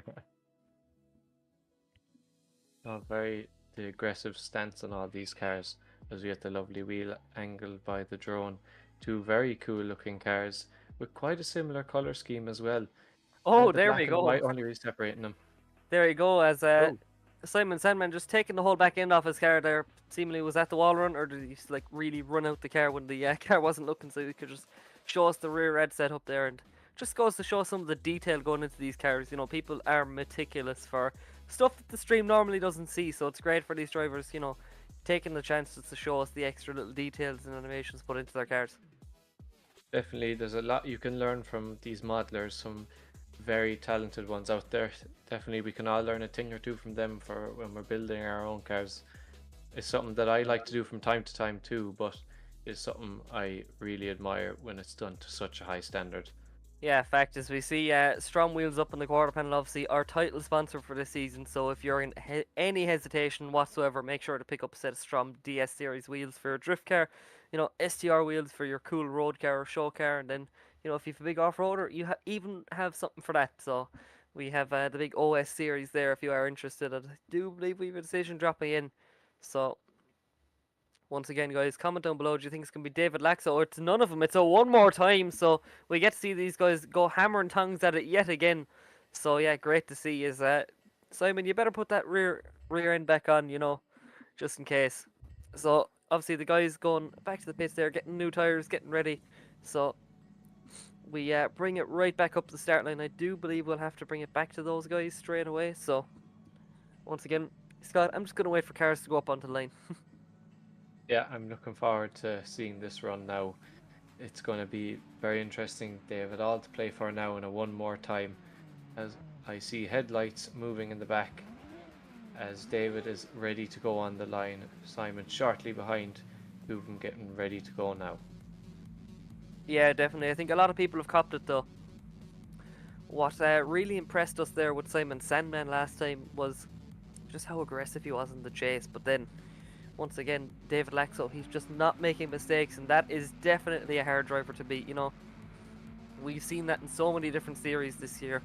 You know, likes of James Dean in Formula D, Laurie Heinen in Drift Masters. The driver that doesn't make a whole pile of mistakes, you know, it's a hard driver to beat. There's the guy that plays it safe and does the same run every time as we bring it off the line side by side, and even more aggression here from Simon Sandman as he gets himself right up on the quarter panel from the get-go, bringing it down now into that clip, transitioning over and back now as we see this once again. Look at this, Simon Sandman reeling in David Laxo as David once again not putting a wheel wrong here so far.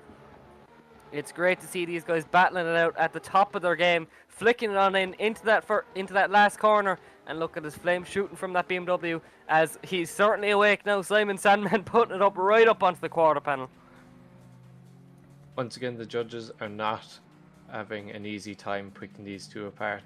So consistent with each run after run, extremely consistent. Yeah, definitely. We're going to swap it around now. So look, we know he can play an aggressive game, but can he bring it around now and do a nice precise lead run? So let's see. We know David now. He put down the lead run he had to. He played it nice and safe. Obviously, higher qualifier. It is typically an advantage there to lead first. You know how hard to push, but then in the case of David, he has to push as hard as he possibly can, which he does, firing into that first corner. Once again, door to door to Simon Sandman as we transition over up onto the back bumper. David Laxo doing a real nice job, making a big dive up onto the bank now, up onto the wall. Simon Sandman right into the zone there, but David Laxo not far behind as he pushes him across over now, down the front straight into that last corner now. Big angle once again from Simon Sandman. The style of these guys is insane. Coming over the line, what a run. My God, you could hardly tell these two runs apart. So close, so consistent. Everything about them is going to be very hard to pick apart. But hopefully the judges have seen enough that they can make a decision. Yeah, definitely. Look, I'm really entertained with these guys. This is amazing. I'm enjoying myself, I must add. As yeah, no, real good set of runs from these guys. Just the aggression from Simon Sandman. I think you can't ask for much more than this. This is really entertaining. Definitely, we could watch these two go around this track all night long. So, once again, guys, comment down below. Who do you think has it? Will it be Team Escuco, David Laxo, or Awake, Simon Sandman?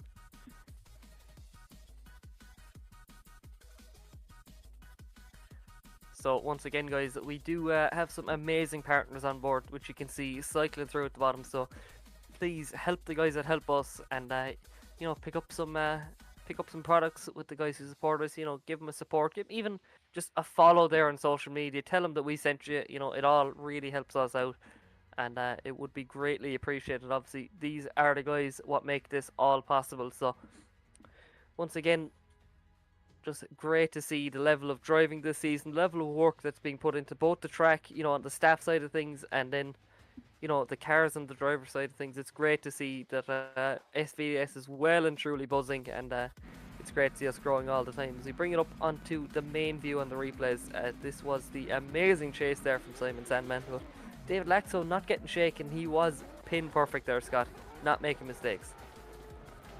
Not at all. One of those drivers who seems like he's going to be very much perfectionist with all the lines he's taking. All very consistent, nearly identical lap after lap after lap here. Yeah, definitely. Obviously, these guys putting in a lot of work in practice, a lot of work into the setup of these cars. So it's definitely important, you know, getting to know these tracks. And there's really no excuse in the sim. Like in real life, you're constantly just thinking, oh, I need to get more practice, I need to get more practice. Oh, I'm caught for this, I'm caught for that. My car's after braking. There's no fear of that, right? You can get as many laps as you possibly want on the sim. So I think it's definitely great to see, you know, these guys practice so much that they can be at the top of their game when it comes to time for competition. Definitely, and with the amount of hours most of these lads have up on the simulator, they know this track like the back of their hand, and it really reflects in their driving. Yeah, definitely. Even from their own solo practice, driving in our own lobbies, and just even competing in SVDS for as long as these guys have, you know, you start to get more comfortable. You start to know some of the drivers, you know their driving style. But it's getting harder though with all these new builds and all these new drivers coming in. That, like, you know, it's the game is constantly changing, as you could call it. Definitely, as the drivers' grid gets bigger and bigger each season, it is always definitely a challenge to get it all going. That's why the judges and all the staff behind SVDS work so hard to get this going. So definitely big thank you to them, just putting in so many hours of work to get all this going for all of our drivers to have a good time driving here, and for all of you to have a good time watching. Yeah, definitely. And just mentioned there on having a good time driving, there's no better feeling, whether it be, you know, on the real side of things or virtual in compete, and just, you know, driving door to door with your friends, just having fun really. So if you do want to join the grid with us here at SVDS, first of all, you don't need your own car. It obviously, if you do want to start driving your own car, you can get one made, get one on Gumroad, but we do have our own pack car, so you can drive a VDC public car. But we do have some round tickets left there for round 4, 5 and 6. From 2 to 3 is sold out, so if you want to join the grid with us here, don't hesitate. Come on, get your tickets bought. There's nothing better to be at. Definitely, and the prices are very affordable for such a large amount of fun here. The amount of drifting you can get out of this, and even maybe you can get a prize out of it if you are a good enough driver here. Yeah, definitely. Obviously, there is some series prizes left, There is series prizes at play for the top 3 of the championship and a hard charger award. So it is great to see some of the sponsors coming on board, helping us out, getting these drivers even better prizes. So once again, just as we wait for a decision to drop in for these guys, once again, comment down below who do you think has it. Will it be Simon Sandman or will it be David Laxo? As we look to have gotten a result in, I think we will bring up the screen. Still waiting? Oh, apologies. So just getting the word in our ears there that from the main man Blackout, who makes all the stream possible. You know, he's the man putting in the real work. We're just the guys shouting at it and just, you know, giving our opinions, which half the time are unwanted. As yeah, the amount of work he puts in is insane. We mentioned it earlier on, just expert of pretty much anything. I think, you know, you could ask him, just, you know, comment down below asking for like anything you want, you know, recipes for a cookie, you know, how to fix your car, anything you want. I'm sure he can help you. You know, Blackout, just the master of everything. So, you know, there's not a whole pile that man can't answer.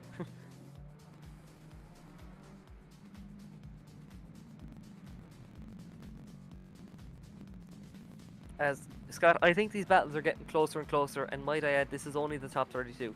Could you imagine what happens as we start getting down to the top 16 and into the top 4? Oh yeah, the battles are going to be tougher and tougher and harder to pick apart. But it is something that we are very looking forward to. watching between top 16 down to the top 4 drivers will be looking to get on that podium. Yeah, definitely. It looks like we do have a decision though finally. So once again, bring it on left for David Laxo or right for Simon Sandman. So let's see. As it's going to be a split decision, it seems. As it's going to be Simon Sandman taking the win there, it seems. So never mind. I've got right. Okay, it's not unanimous. So it is going to be another one more time. So once again, the judges, these guys are driving insane. This is going to be the battle of the night at the rate we're going 3-1 or 2-1 more times. 3 sets of battles so far. So Scott, what do you think? This is going mad. I was not expecting to have this many runs, this many one more times out of these two lads here. Something I'm very, very impressed with. Yeah, definitely. Great to see. So we're going to bring it back up to the line. We'll be sick of these cars yet. I said, like, you know, there's less S chassis than we thought competing, but I think Simon's making up. He's going to be driving for all of them.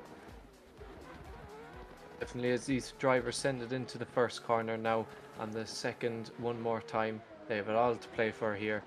Again, out of David, there's such a pin perfect lead run so far as they bring it up into the wall, but Simon is hot in his tail, keeping very close proximity up along there, going down the bank, picking up a load of pace down here as the two of them slide into the first corner, very, very close together, so they bring it around the final corner and across the line. Yeah, really nice set of runs there, and I don't think there's a whole pile I can pick apart from these guys. You know, I think it should end here. You know, just let these guys go on for the night. Yeah, the judges, there'll be a few one more times going around this time, I'd say. But very, very good runs. Yeah, definitely, and obviously some series there, especially in real life, like the Drift Masters, limiting the amount of one more times you can have. But here, we're just like the Wild West. As many as you want, lads. Come on, just let it all out in track. So obviously, look, there's no tires being burnt. You know, it's just the fun way of doing it. You know, it's no extra cost for these guys, so it's a benefit for them. As we fire down the straight, flicking it on in from Simon Sandman, doing a real nice job though. David Laxo hot in his tail. So these guys will definitely be familiar with their driving at this stage as we transition over and back now up onto the wall. That Team Escuco BMW getting themselves nice and involved into that Team Awake Nissan Silvia coming on through down to the front straight now. Big flick transitions there from Simon Sandman. Oh no! Oh my god, it's a big off there from Simon Sandman. So yeah, there's our first one of the season, guys. Whoa. Pressure was getting them there. I don't know, was it forced there from David Laxo? We're going to have to see, potentially over aggression or just a mistake. We're going to have to see. Let's replay even closer. As we bring it on, this is we're going to have to watch the entire run here, but definitely interesting there. As I was not expecting that, just for a Sylvia to go flying at the camera. So thank God Brandon got out the way really last minute there. You know, he's our cameraman. He's putting himself in the line of danger. As here we go, this was the moment. No, it wasn't the moment, was it? No. Potentially a bit of lag there, it seems, cut there a bit. Maybe. Yeah, potentially just a bit of lag on our part, so yeah, just okay. No, it could have been the wrong one more time, it seems, so just checking. As yeah, there you go, just standard car went flying. You know yourself. So David Laxo going on through after Simon Sandman did a kickflip back into the pits, and that is some exit. We were complimenting him on his aggressive driving. Well, he drove the most aggressive he possibly can. He went flying through the air, so Sandman Airlines is open for business. So we'll be moving on now to the next battle. So look, I can't say we went thick and fast through that one because that one dragged on a little bit and ended in fireworks. That's all we can really say. Definitely, as we have two very different cars lining up in the line here, piloted by... Are you sure there's a car in the chase? Because I can't even see Carlos's car. It's so dark. It is, yeah, it is. Basically, have you ever seen that purple that was on BMW? It's supposed to be like the darkest colour. I can barely tell it apart from that. But yeah, basically the shadow coming in there, so... You know, you never know, it could just be Daniel and driving with a shadow. You never know. So, yeah, once again, I think we called him Batman last night as well with Carlos. So, just going for really dark paint for the night round, just to make it really hard to see. You know, he'll be running a camouflage livery next season or next round, lads, just so you can't see him again. But you know, he's just gonna get harder and harder to see. He'll have an invisible car by the last round, so I've heard. Especially tonight in the chase run, he'll pop up out of nowhere and he'll be right in your door. Yeah, all you can see is the back lights there from Carlos as he gets right up onto the door there of Daniel Andreev, one of the Team IRT cars, one of the that lovely BMW 1 Series as we transition over and back up onto the wall now, and no headlights at all there from Carlos. You know, the cops wouldn't be too happy with that one, as it is one of our pack cars by the looks of it. Definitely as the two fly down into the final corner, barely being able to see Carlos's car as the two of them fly across the line. Yet another very good run out of the two of them. Not that I could see too much of Carlos's car during that much. Yeah, definitely. Yeah, they're doing a good job of hiding themselves. So, I suppose can't judge them if they're you know, can't be seen. So look, you can't deduct points from something you can't see because you don't know if they did it wrong. So it's good strat. But unfortunately, the gorgeous STRO M Wheels logos as well could be what's catching them out. So we leave the line net again. So here we go. As we bring it on through now, it is going to be Daniel Andreev up in the chase as he sets himself right into the door of that black BMW coming on through. Look at this. This could be the chase run of the night so far, lads. As we come up on through, look at this now from Daniel Andreev. Scott, these runs are just getting closer and closer. Yeah, the drivers are getting closer and closer, absolutely sticking to each other down the straight, firing it into the final corner, flames spitting out of the back. The battle of the beamers, and they bring it right across the line. Yeah, really good run there from the guys, and that was a really nice chase run there from Daniel Andreev. Definitely, as it was hard to see Carlos's car in the lead run there, but And oh, look at this. This is a really cool camera. Very. Just the boys facing off there. blanks and the LEDs looking each other straight in the face. So, this is basically like a nice visual representation of how drivers do it after after the actual battles, you know. Unfortunately, we can't see like the universal hand signals there of drifting coming out like, oh, I did this in that corner, oh my god, that was like whatever. So, I think this is basically the best way of describing it, just the cars, you know, just facing off. There's some very cool drone shots by Brandon Carter. Very talented drone pilot. I do believe Brendan is just entertaining himself at this stage just by, you know, having fun with the camera. I think he's there laughing, working away at the drone. You know, obviously he has to be like pin perfect there in the following cam, but I do believe we have a decision, so waiting for that one to drop in. So these guys setting themselves up really nice. So look, the cars are on the left and right, so bring it on left for Daniel or right for Carlos.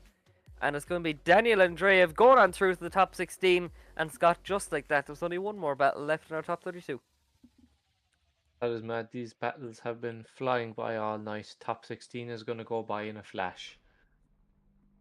Yeah, for sure. So just waiting for the scores to drop in, and oh, there you go. Getting nice and experimental yet again with the yet again with the cameras. So yeah, hit up Brandon Carter for any for any cinematic works.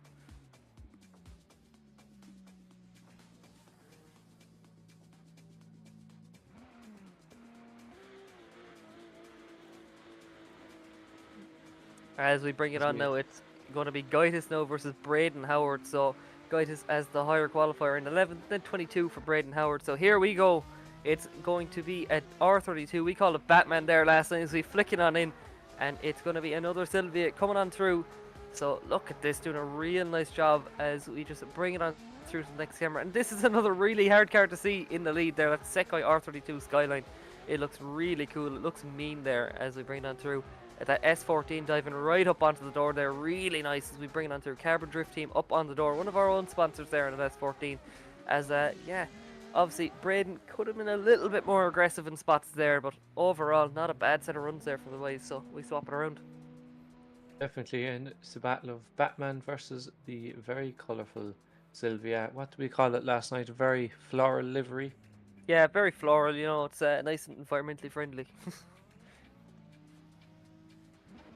Definitely, considering the cars are definitely not environmentally friendly here, but at least it's virtual, so it doesn't matter. But two drivers have a lot to play for now in the second run. Two of them laser focused on the line as the lights set them off ready to go. Yeah, firing down through the gears here now is Braden Howard in the lead. Once again, the floor looking S14 with that absolutely aggressive R32 Skyline, bringing it on through, transitioning down through the back straight. Big dive once again now from that Skyline. So obviously one of the more uncommon cars here. We just see Cameron Mustard campaigning the same car. So these Skylines are definitely no slouches. There's a little bit of separation now coming into that last corner, so it seems Guys is there just getting himself caught out a little bit for whatever reason into that last section of the track. But overall, not a bad set of runs, but I think it could come down to that last section there, unfortunately. Definitely have to agree with you there, Luke. That last section, just that bit of shallowing off that gap would make all the difference here. So once again, all these guys showing off their extras, all their flashy lights, exactly what you want. And we're going into really wide lens now. It's a fisheye lens, so yeah, big up Brandon Carter. He's just, look lads, he's only figuring out the drone. He's just having fun with it. The two cars flashing away, the work lights on, as they have been hard at work here battling each other today, as we find out who's going to make it through to the top 16. As just reading the comments there, one of the Strom Wheels went flying there too with Simon Sandman. That is true, as we get a look at that lovely 2J there. As look at that, that's really nice there from Braden Howard. As once again, this is a CDT built car from what I've seen, so these guys knowing exactly what they're doing. As we have a little look on the inside of the car as well, so yeah, really nice job there from the boys. Definitely nice detail modelling up to the standards of the Carbon Drift team cars. Very nice. Even that very detailed 2J under the bonnet is very nicely done. Everything about this car is always done to the highest standard. Yeah, definitely. So just waiting for that decision to drop on in. So once again, guys, comment down below, who do you think it's going to be? Do you think it will be Gaitis or will it be Braden Howard? Look at the flashing lights, really just showing off what the cars can do. These extra features make the cars, they just give that little extra bit of character to the cars that are already so cool already. Oh, for sure. And who doesn't want extra features just to show off? You know, I think it's just the coolest thing ever. Is we get a look at them lovely Strom DSO5s, and I love the arches in the back of the Skyline. Really aggressive, nice and wide. As we get them, look at the LED lights there in the Skyline. I think it's definitely one of the coolest look there for 32s. Just you get those kind of 4 circles there, just the 4 circles that every man wants. Yeah, agreed with you there. The underglow brightening up that Sylvia, really contrasting with that livery, making it look very nice, as we can see some of the very detailed suspension and the fans and bright radiator in the back of that car. Looks like a cool box there in the back. You know, a few drinks there after the run. You can open that up, have a few drinks. As I do believe we have a decision. So bring it on left for Gaitis or right for Braden. So let's see. Who will it be? So obviously really close run between the guys, and it looks to be a one more time. So can't separate them. We're gonna go again. So our last battle in the top 32, and it's gonna be a one more time. And noticing these one more times are becoming ever more common as these battles get more and more aggressive, more tighter. Very hard to tell them apart. Yeah, definitely. As we just wait for these guys to, you know, go back to pits, get back up to the line, get new tyres in their car. As we bring it back up now, it's going to be that Sikky R32 Gaitis to lead in the floral S14 of Braden Howard. I did talk to him yesterday. I accidentally mistook it for S14.5, which he corrected me, I'll admit. I got something wrong. I'm commentating off a little box at times, so you know, mistakes can happen even if we're like the best commentators ever, you know, stuff like. But we flick on in anyway into that first corner. Look at this from Braden Howard getting right up into that R32 Skyline, coming on through. Gaitis unshaken in the lead as he transitions now up onto the wall, into the bank. as a small little bit of separation, which is immediately corrected by Braden Howard as we come down the fastest section of the track now. This is where the guys are pulling gears and pulling speed like no end before they have to slow down. Oh, it's a big mistake though from Gaitas there, dropping very deep out, nearly over rotating as well, but Braden Howard kept it really well put together there in the chase as to not make contact. Definitely, and if Braden can do a good lead run here, it may just hand him the win. Yeah, definitely. So we're going to have to see now. Obviously, Braden knows he has to just play it safe, get a run down, which is a lot easier to do as well in the lead than it is in the chase, because, you know, you see that lead car in front and you're like, I want to bury him, I want to get in the door, I want to get in the door. But if you have it all done in the chase and then it can just play it nice and safe in the lead, then it's a bit easier. Just need to get around the track. That's very comforting as the two drivers absolutely fly into the first corner. Big flick into the corner, Braden, and there's very lot of angle there. As I'm struggling to keep up with these cars as they fling it right onto the wall, bring it right all the ways up, really bringing down that separation up towards the top of the bank as they bring it right the way back down, keeping that proximity nice and close to each other. Tiny bit of separation at the start of that corner, but bringing it right close up again as they bring it across the line. Yeah, definitely. I think that's all she wrote, unfortunately, for Guys, just pushing a little bit too hard. But look, we'd actually rather see them push too hard than not hard enough. So I think it's a good complaint to have. So Braden Howard more than likely going on through there to the top 16. So can't believe that the top 32's finished already. We've gone through it so quick. Yeah, so many talented drivers, and you can tell just how much practice they put into this. The work that goes into it is just, it's second to none. Yeah, so there you have it. Braden Howard moving it on to take that final spot in the top 16. So look, we're going to be taking a very short break. So till then, have a word from our sponsors.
Are you ready?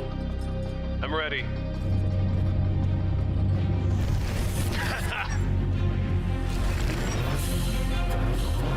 Let's go.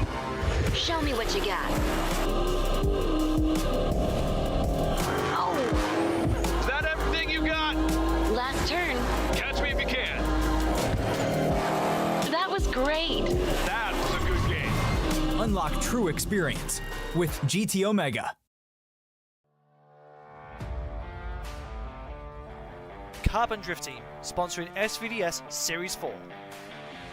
Looking for high quality model work or replica cars? CDT has it all in store waiting for you. With a highly skilled team, they are at the forefront of making sure the product that you receive is of the highest quality. Make sure to check out the socials and Gumroad for any and all projects to be released.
GT Omega.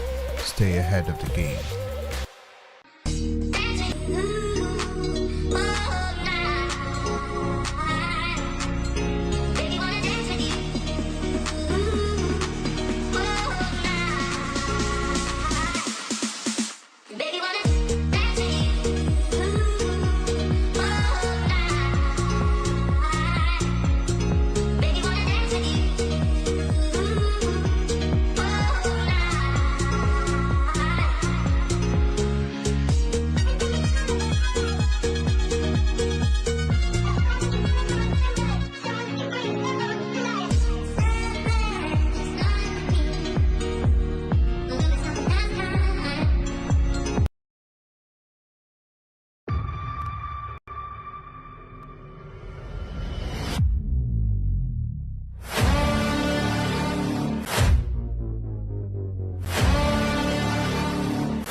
Are you ready? I'm ready.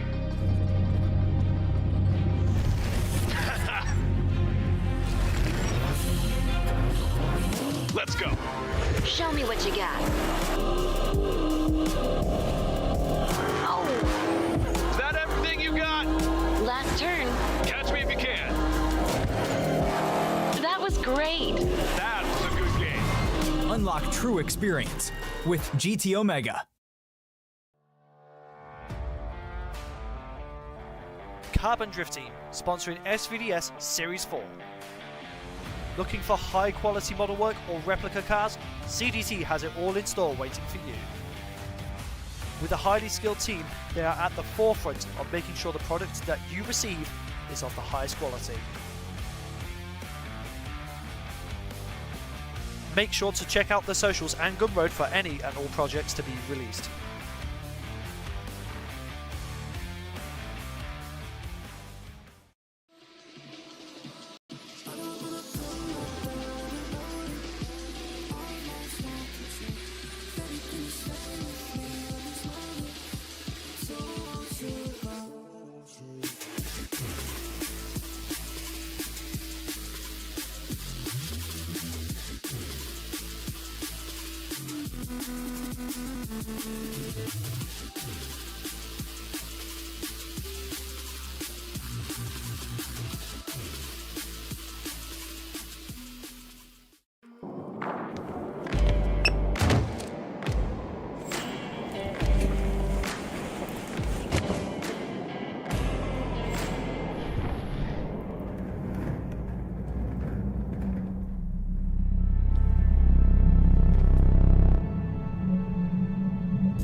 GT Omega, stay ahead of the game.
you're all very welcome back. We are now into the top 16 of SVDS Round 1, brought to you by STRO M Wheels. And look, we were after a banger of a top 32 there, Scott, and we're finally into pretty much what we're going to call the main event. We're going to be running them all the way down now to our finals. So first up, it's going to be Marcel Sadinsky, our top qualifier, versus our current reigning champion in Darius Ostraka. Yes, definitely we're in for a very good battle here, from previous champion to top qualifier. Two very big things, very hard to do, but it'll lead to a very, very interesting run here. Yeah, definitely. As we slot down through the gears, it's going to be a Supra versus that S15. As we see a little flash of lights there from Darius Ostraka coming on through now, washing out nice and wide are the two boys. This we're going to start to see Ostraka getting a bit aggressive now, a bit greedy as he starts to dive up, right up onto the wall now, pushing that Supra in around the place, now getting right up onto the quarter panel. Look at this chase driving there from Darius Ostraka. But Marcel Sadinsky looking really good, just showing us why he was the top qualifier yesterday, as just that Team Escuco Supra doing a real nice job there across the line, and the boys doing really good as usual. Yeah, as I said, these battles are going to get closer and closer down to the wire. These judges are going to have a very hard time to pick a winner. Yeah, definitely. All these guys doing a really good job, and really excited to see how the second half of the battle plays around now.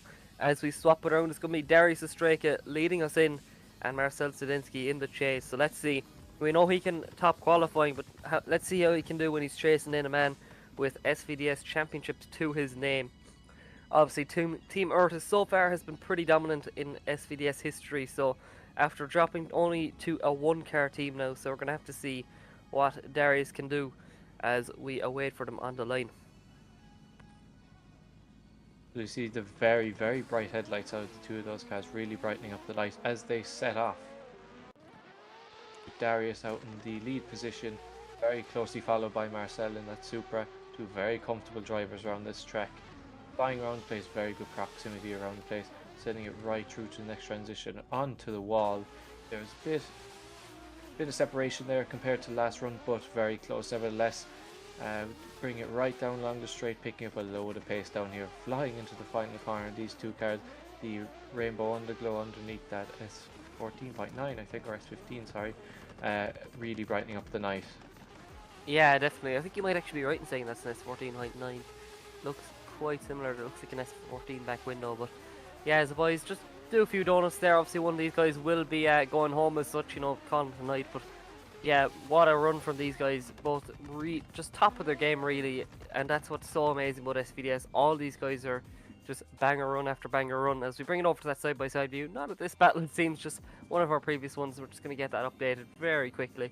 But yeah, all these guys doing a real good job there. It's actually amazing how well these are dialed in. All of them, you know, there's no disappointing battles so far for sure, and I don't think we will get any, to be honest. All of these are action-packed and just a delight to watch, and definitely a delight to commentate. So I think whoever is going to win this one will be really happy, as we see the famous spinning wheels there from Darius Ostraka again, which really entertained Brendan Carter last time. Unfortunately, he is getting ready to run in this group, so I don't think we're going to be getting any fancy drone shots this time. But just, yeah, overall doing a real good job there is Marcel Sadinsky and Darius Ostraka. Once again, guys, comment down below, who do you think has the win? Will it be that yellow Team Urtica, or will it go the way of Team Escuco? So obviously both these guys wanting to make as big an impression as they can from the start to get their championship hopes well and truly high, whether you're going for another reigning championship with Darius Ostraka, or looking to get your name down on the box there on the first place spot. Obviously I do think there's some prizes in the works aside from the ones we've listed that Rise will be putting out announcements for, you know, for the top 3 finishers in the championship. But obviously, guys, we do have some amazing prizes in store for our top 3 finishers and a hard charger reward. So I think we can bring that up if possible, just to get you guys informed once again what's at play for these guys throughout the season. It's still early days yet to decide the champion, but once again, it's nice to see a clear vision as to what's coming. Is just waiting for a score to drop in. I do believe, though, we have a decision, so just before we take over a look at what's in play. So, as you can see, for a hard charger we get £50, and a GT Omega Pro Series Gen 2 Gen 2 seat. Third place, £100 and a beautiful Sikky handbrake. Second place, £150 and a GT Omega ART cockpit. And then first place, if you do have an amazing real-life drift car, you do get £200 and a Strom DS Series wheel of your choice. So look, Scott, do you have a personal favourite in the Strom range? Ooh, it's hard to pick them apart. All such great looking rims, but if I had to pick one, it would most likely be the DS15. I'd say I do like that one. Yeah, the new DS15, and it's going to be Marcel Stadinsky taking out the champion in the top 16. So that is a big upset there, Scott. So Marcel Stadinsky going on through, getting his name into the Grade 8, and wow, that is a big upset there, Scott. Definitely, but really showing us that he is top qualifier and he is bringing it straight through onto the top 8. Yes, make sure I have the right number in my head. Yeah, there you go. As we bring it on through, it's going to be Cameron Mustard to take on William Holloway, both OGs of the series and both amazing drivers. So let's see what Cameron Mustard can do as he brings it on. A veteran here of SVDS, but look at this from William Holloway. Obviously no slouch either, driving VDC in that Kyle Mohan race and RX-7 coming on through. Now look at this, up onto the bank as William Holloway starts to lose a bit of ground, but he isn't long, pushing it right back up onto the door. That Team Jap Speed Skyline being put under no pressure, it seems. Just look at Cameron Mustard, he's cool, calm and collected behind the wheel as he brings it across the line here now. Absolutely perfect from the boys yet again. As wow, what a run from these guys. And once again, Scott, I love seeing the mix of driving styles here. I like to see like kind of snappy transitions there from Holloway, and Cameron Mustard just smooth as butter there in the lead. Yeah, seeing the two contrast each other to see which driving style will come out on top. We're about to find out in this next run. Yeah, fact, it's actually really interesting to see. So just waiting to see as we swap it around. It's gonna be, this is actually a really close battle in terms of qualifying as well. Obviously, Cameron Mustard qualifying 8th and then William Holloway qualifying 9th. So really interesting to see, you know.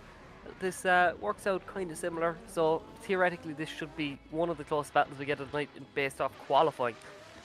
So as we see, a nice little bit of separation, but it isn't long being closed there from Cameron Mustard.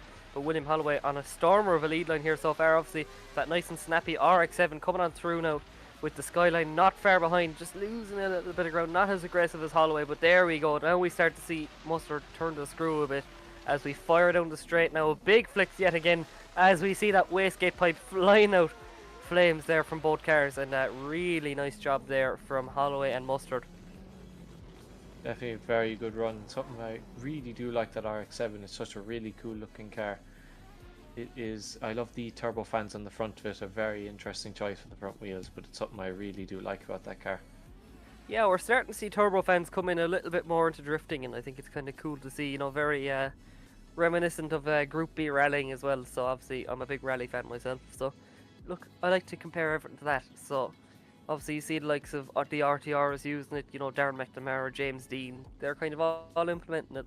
And like you said, turbo fans in RX-7, we have seen James Dean use it. So look, I think it's just a really cool style choice as yeah, bring more turbo fans into drifting.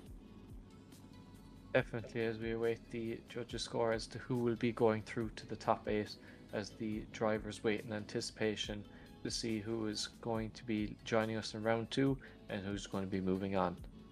Yeah, definitely. Just waiting for that judges' score to drop in. Potentially could be another one more time. So, yeah, if you could, if you were to put money on it, they're not like we're condoning gambling now or anything, but if you were to put money on it now, who would be your bet? Would it be Cameron Mustard or would it be William Holloway? It is very hard, but I don't know. I have seen the smooth driving really doing well here between the drivers.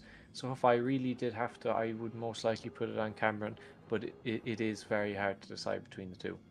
Yeah, definitely. I did notice so little bit more proximity it seems on the way of William Holloway, so we're going to have to see. So I do believe we could be getting a decision in, so just waiting for that to be confirmed. So once again, guys, comment down below, will it be the OG, the veteran of SVDS, will Cameron Mustard, or will it be William Holloway? As we just await for that infamous judging screen to come up, you know, where everything is made or broken. So just waiting now to see. As there we go, swipe it on left for Cameron Mustard or right for William Holloway. Obviously, make sure to follow all the guys throughout the night on social media. So it is going to be William Holloway, it seems, unless it is a one more time. I think we've had a few little moments like that.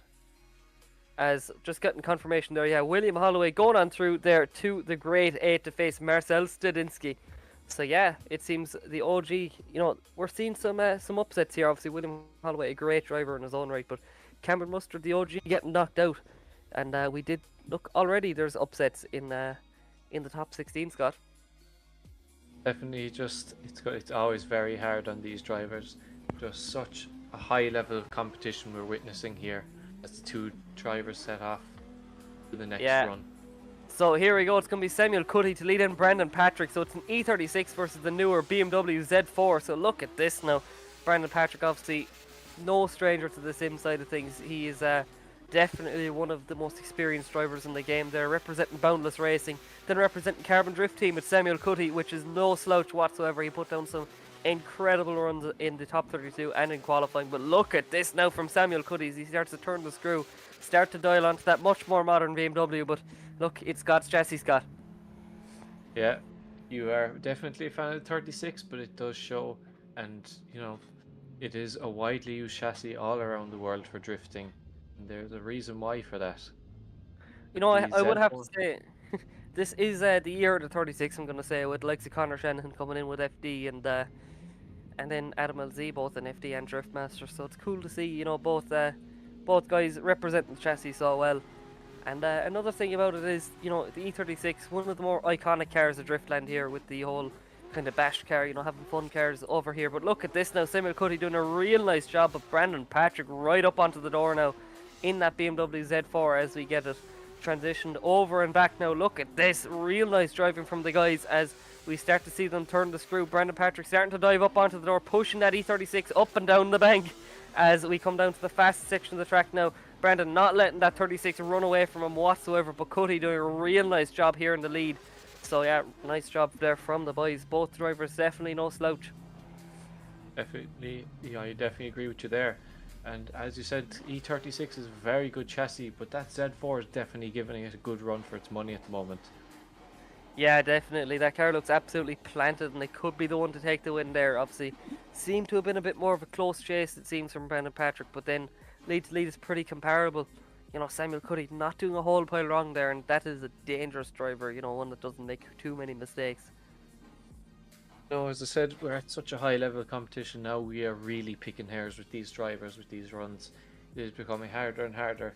We have the spectacles on, really looking close to see what imperfections we can pick out from these runs. Yeah, definitely. So just having a look there.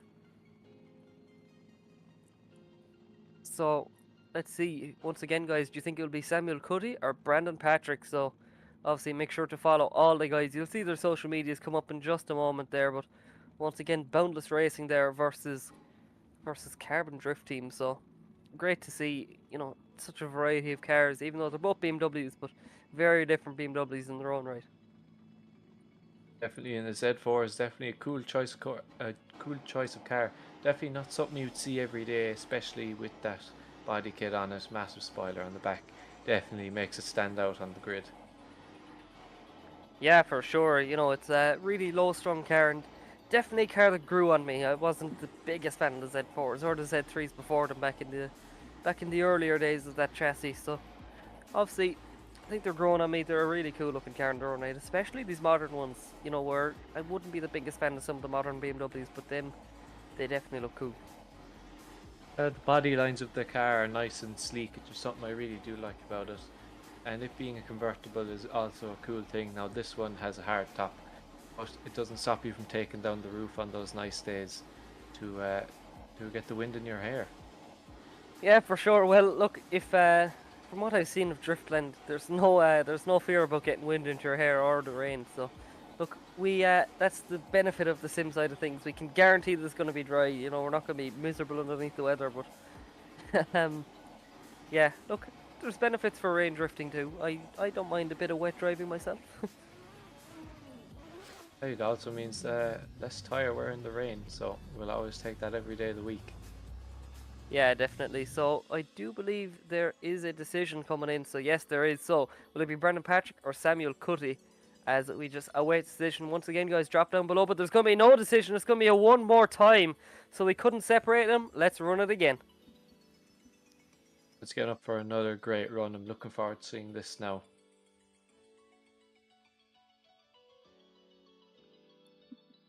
So there you have it. Brandon Patrick going on through to face Samuel Cuddy yet again. See, you thought I kept me out? Not at all.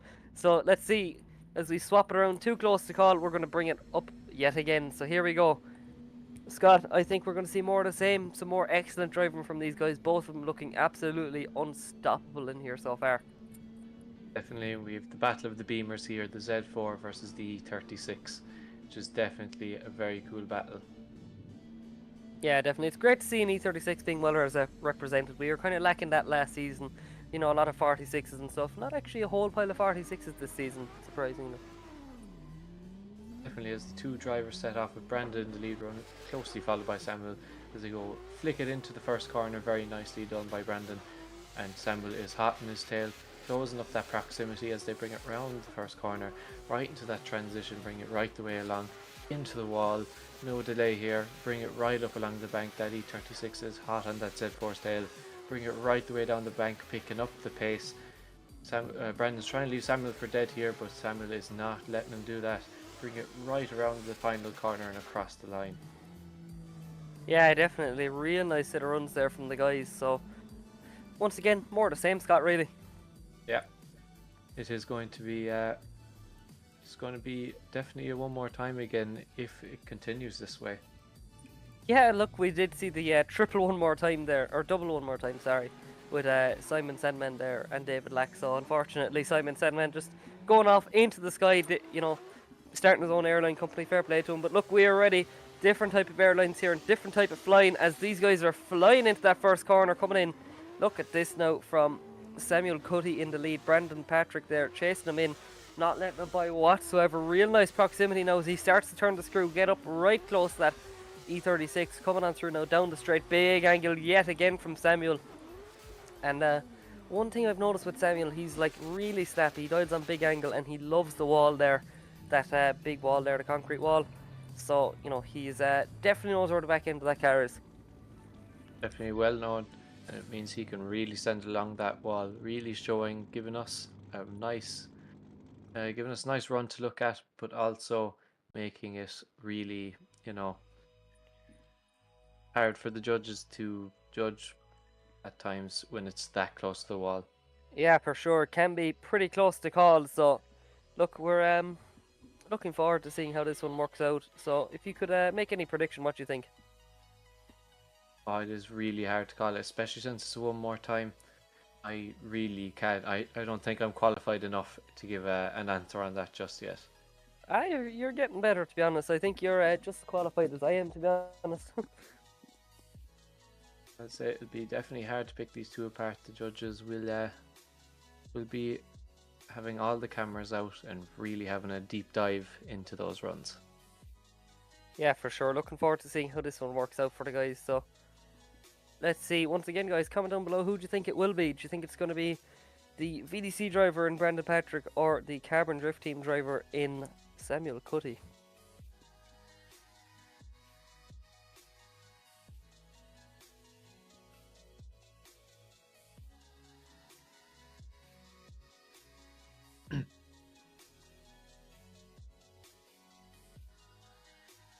As we await the scores, we are going to swipe left for Brandon Patrick and swipe right for Samuel Cuddy.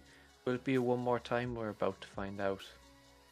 As it seems to be Brandon Patrick going on through to the Great 8. So, Brandon Patrick taking the win there, knocking out my my favourite car in the grid, the good E36. But look, no doubt there, he deserved that one. Really good driving there from Brandon as he moves it on there to face the next driver, whoever wins this one. So it will be our very own Brandon Carter versus another good friend of mine there in Harvey Cundy. Another two very talented drivers on the grid here. The S14 versus the GT86. S15, sorry. S15, my apologies. I am struggling to tell these guys There's apart as it there's gets so many later different- tonight. There's so many different types of Sylvias, it's fine. As we bring it on through. So that GT86 of Harvey Cundy leading us in there as flames bellowing out of it there. But Look at this from Brandon Carter, not leaving himself to be an ornament whatsoever. Oh, getting himself caught out in transition though. Just being a little bit greedy there. Big mistake though as we come on through there. Look at this. Look, Brandon Carter having to make this up though recently. Joining Team Reverse there. You know, that amazing team there. Joined up with all the boys. And obviously still representing, you know, Hashira Obsessive Club and his own Frontside Racing. So, yeah, unfortunately there Brandon Carter just getting himself a little bit caught up there.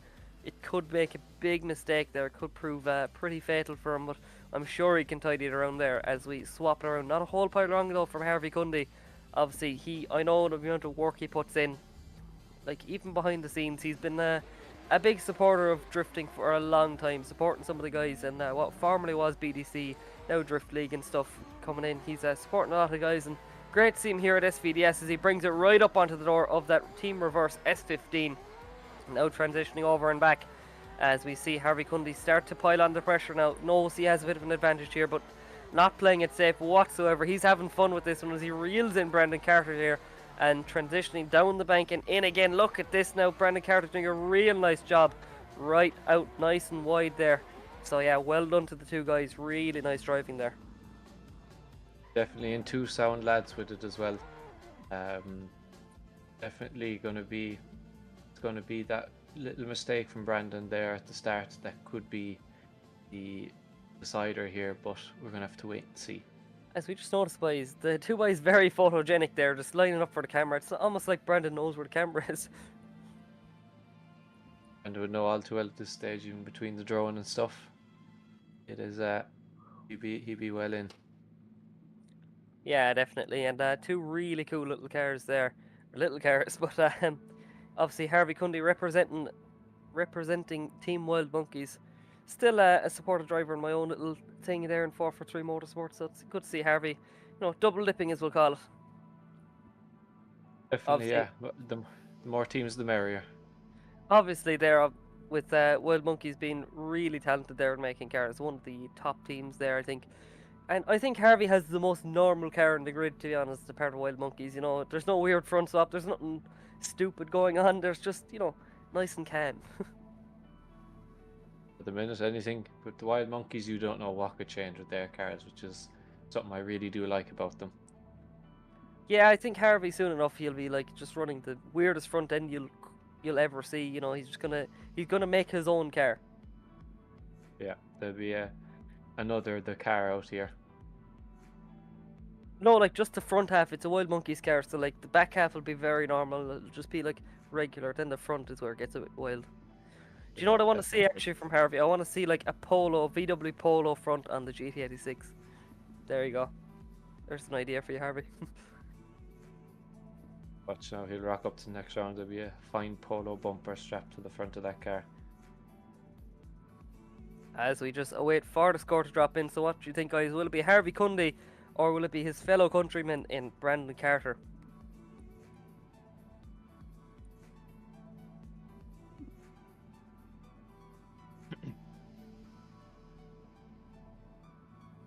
As we just see our sponsors flash out through there, so make sure to support the guys that support us.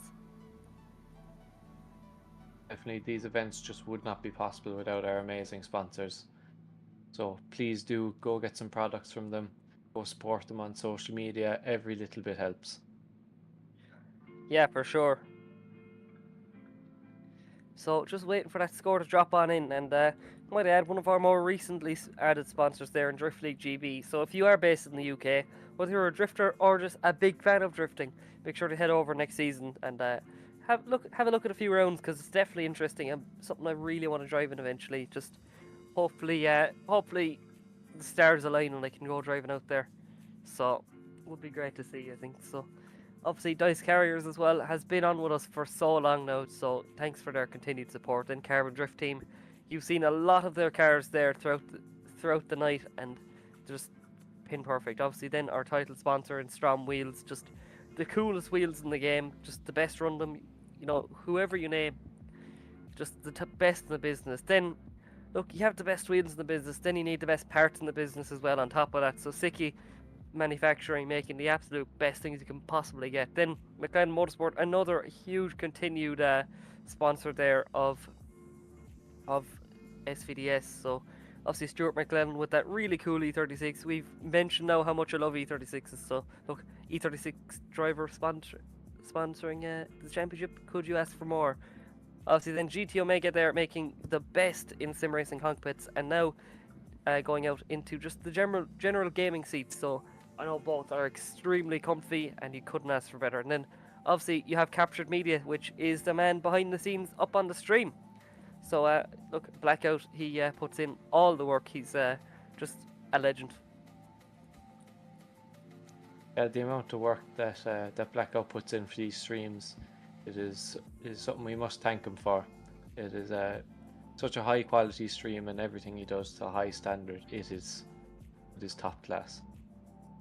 Oh yeah, for sure. As we just await now for the judges just deliberating over it, making sure that the right decision is made. I'll have to get a bit of confirmation. I do believe we'll be going over to a quick ad break after this one, but so yeah, we'll be going to a quick ad break just after this decision is made. But personally, I think that it could be Brandon Carter there getting the advantage here. I think we're going to have a quick look over at the bracket though, just see how things have been going. So just see how things are going, and there you have it. So have a look at the bracket, see if you are a driver, look at what's coming up in front of you, as we just have a few more slots left to confirm ourselves. And it seems that Brandon, I have to confirm there, but you do see Brandon Carter's name going into the grade 8 there, so just to get a bit of confirmation there. So I do believe it will be Brandon Carter going on through to the grade 8. So once again, great to see Brandon there getting a nice run in. Obviously, he didn't have the most eventful season last time. So yeah, interesting decision there from the guys. So yeah, there you have it. And we will be going over to a quick ad break.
Are you ready? I'm ready.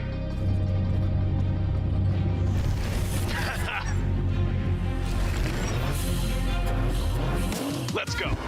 Show me what you got. Oh, Is that everything you got? last turn. Catch me if you can. That was great. That was a good game. Unlock true experience with GT Omega. Carbon Drift Team, sponsoring SVDS Series 4. Looking for high quality model work or replica cars? CDT has it all in store waiting for you. With a highly skilled team, they are at the forefront of making sure the product that you receive is of the highest quality. Make sure to check out the socials and Gumroad for any and all projects to be released.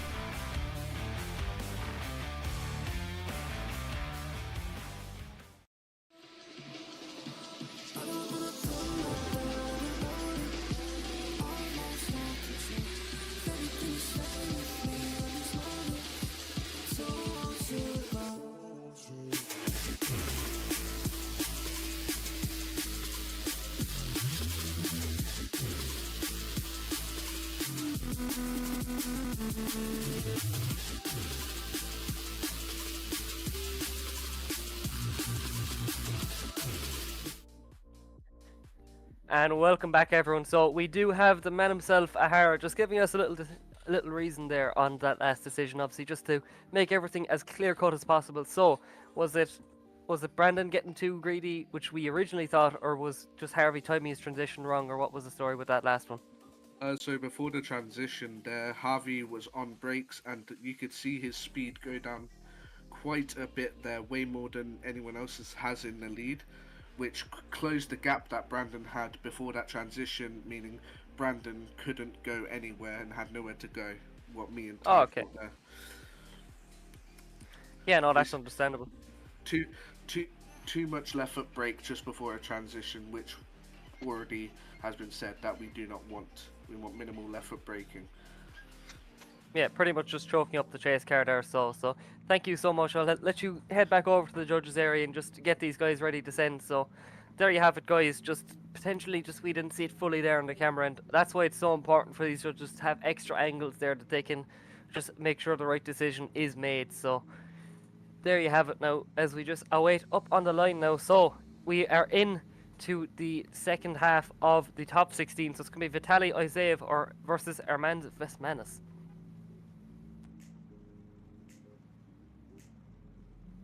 Definitely two really cool cars up on the grid again. The headlights on that GT86 brightening up the night so you can see the road ahead. I'm looking forward to seeing who gets through to the top 8 here. Yeah, definitely. So let's see, will it be the Team IRT driver or will it be the Racing Team Riga driver there? Obviously, it doesn't need to be as much of a showing as last season there from the Racing Team Riga guys. Obviously, potentially just getting themselves really psyched up for the rest of the season. So let's see what's going to be happening with Armand Vesmanis versus Vitaly Izaev. Obviously, Izaev there coming in as the higher qualifier. Yep, but the higher qualifier doesn't always mean better battler, so we're just going to have to wait and see what happens here.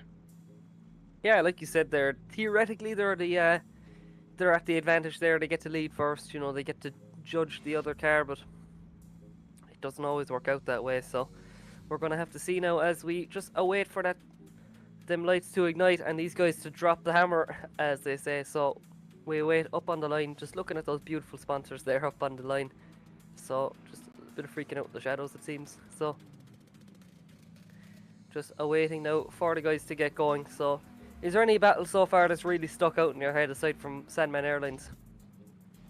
Well, I was going to say that one before you said that, but the last, just most of them have stuck in with me. Now I'm starting to feel the fatigue from this, so I'm starting to struggle to remember half these runs, but that one has definitely stuck with me. The Sandman Airlines was very funny.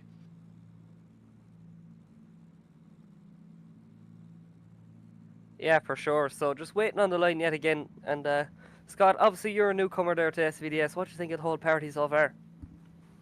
I have to say I'm extremely impressed, and being able to be behind the commentator seat, I can really see just how much work gets put into running these events, just how hard it is, just the passion the team has behind everything. It is something I really do admire, and it is something I can see why SVDS is as big as it is now. Yeah, for sure. So let's see. Just waiting for those lights to ignite. So here we go. Just waiting for these guys to set off, drop it into gear, and get this show on the road, as they call it. It's definitely the worst part, waiting. So I just looking at the comments there.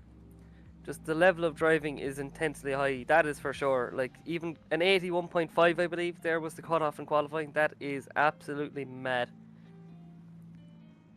100%. I was not expecting it to be that high whatsoever. Yeah, for sure. So just waiting now for the lights to go, and finally we're off here as we see Vitaly Izaev and Armand Vesmanis flicking it on now. Once again, Wild Monkeys versus IRT, and look at this, some extremely high chasing yet again from Vesmanis.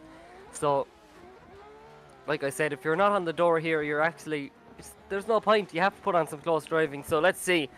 Look at this from Izaev now, doing a really good job there in the lead. That Racing Team Riga though, not far behind as we flick it up on into that last corner. Look at this once again from the two guys.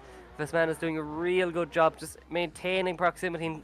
Another big thing is, look, he can be as close as ever, but another thing that Vesmanis does really good there is he just matches the lead car. Obviously, being close is only half the battle. You have to match that lead car as well. You know, if they match their angle, match their line.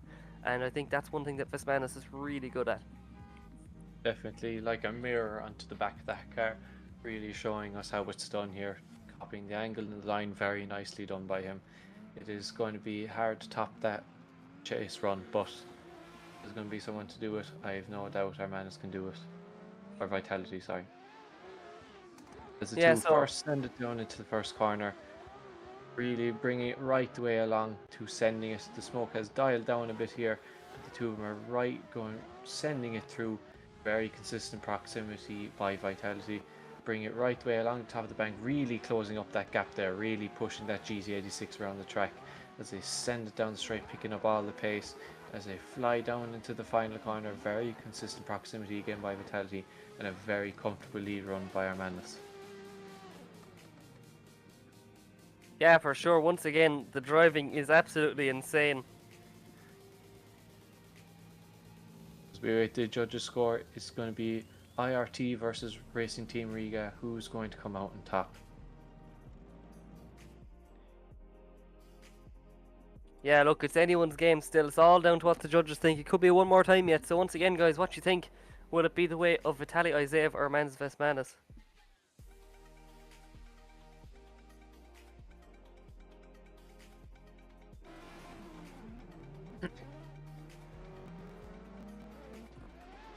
So once again, thank you guys so much for supporting the Scottish Virtual Drift Series. It's great to see the support that we've had here so far.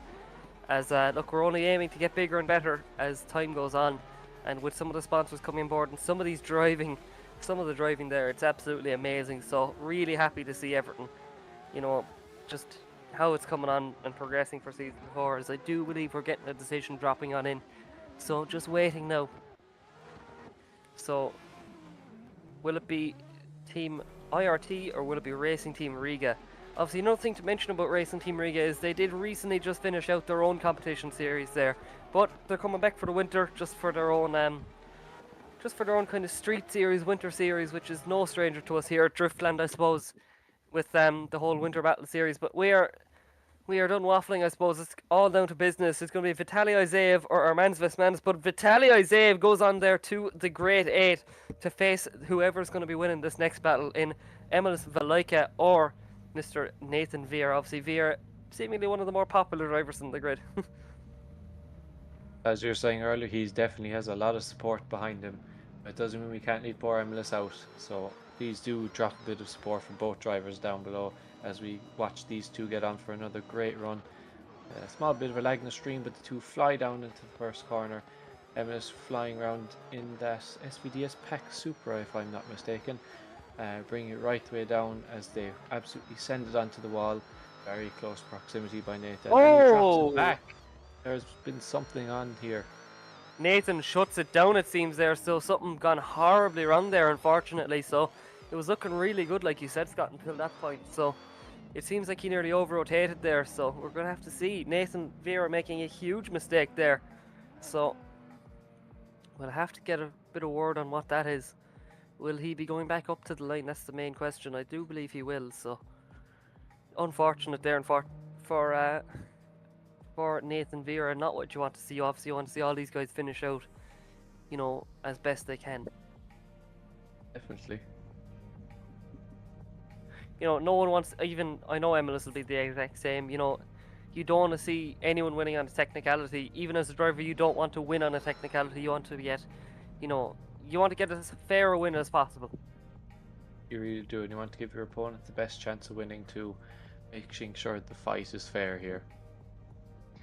Yeah, definitely. And another side of it is, you know, at least he will more than likely get the chase run, but, you know, it can be a little lack of practice as well. Just thank God he was in the lead, so.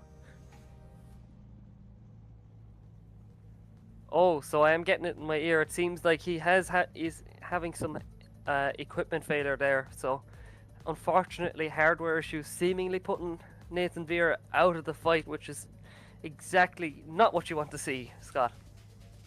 Oh, it's very disappointing. And as you said before, you might not be, you know, breaking parts here, but it doesn't mean something can go wrong for you. Yeah, so we'll be moving it swiftly along there. It's going to be Emilis Valaika continuing on a dream weekend so far. So Yeah, I know a buddy of mine there was cheering him on, so look, great to see. So, just hearing it there in my ear that Nathan is calling a 5-minute rule. I didn't know if he could call a 5-minute rule in SVDS, so it turns out he can. So, you know, if John Shanahan is around, he's desperately needed. If he could just fly over there to France and just get Nathan sorted. I know it's not an actual drift car, but look, there's still something to be fixed, John. So come on, get the hammer out, get the welder out.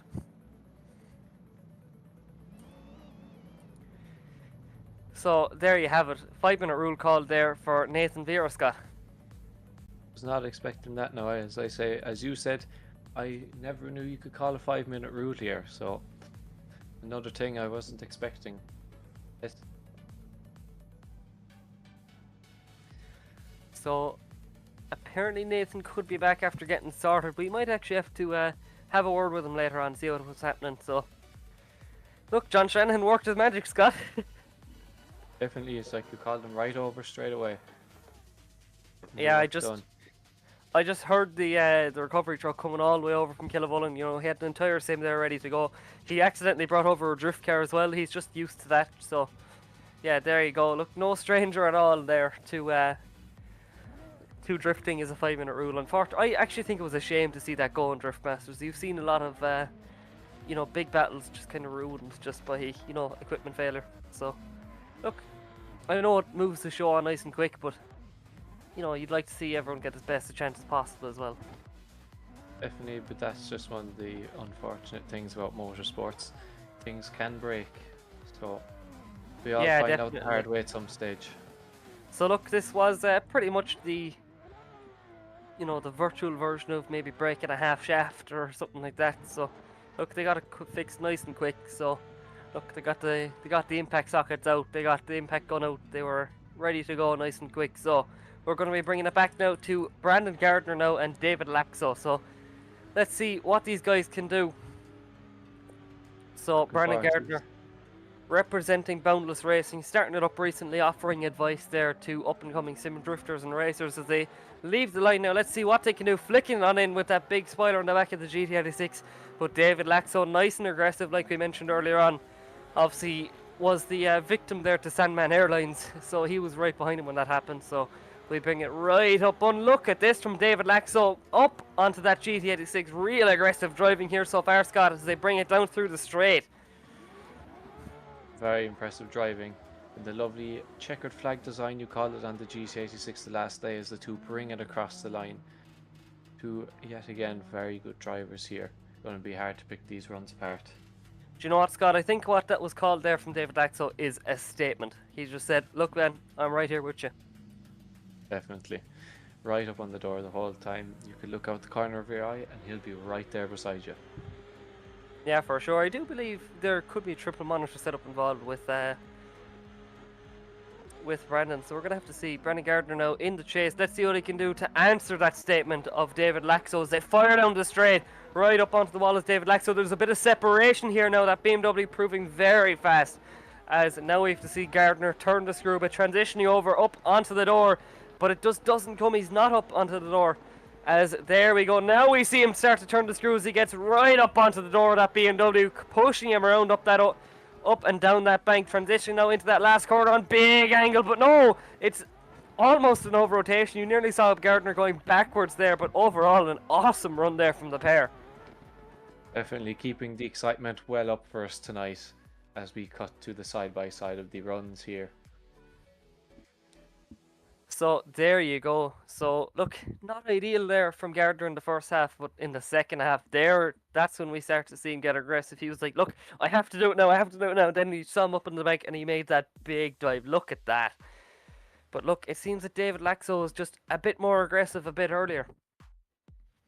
Definitely, yeah, but again, not a bad answer to that statement before that David Laxo made. Definitely a good response, I'd say, in my opinion. Look, David Laxo put out the question, and I think Brandon Gardner put out the full stop. Definitely. So look, together they were able to form the whole sentence. So look, not bad from the boys. That's all. As we just wait for that judge's score to drop on in. Obviously, I do believe we might be going back to that one more time battle if Nathan Vera can get that issue sorted. Hopefully, it can be disappointing to see a driver out due to hardware failure. So obviously, guys, I'm voting in the way of David Laxo. Scott's a bit on the fence, you know, he's the really nice one. So drop down below, who do you think has it?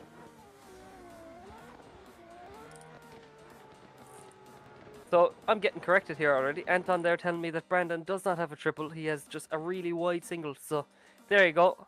You know, I'm making assumptions here.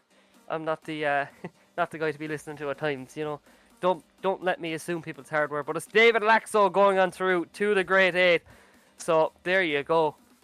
What a run there from the two guys. So will we be going back now to Emilis Velika and Nathan Vieira, or will we be moving on to Daniel Andreev and Braden Howard? Hopefully we see Nathan with the issue sorted here up on the line. I am rooting.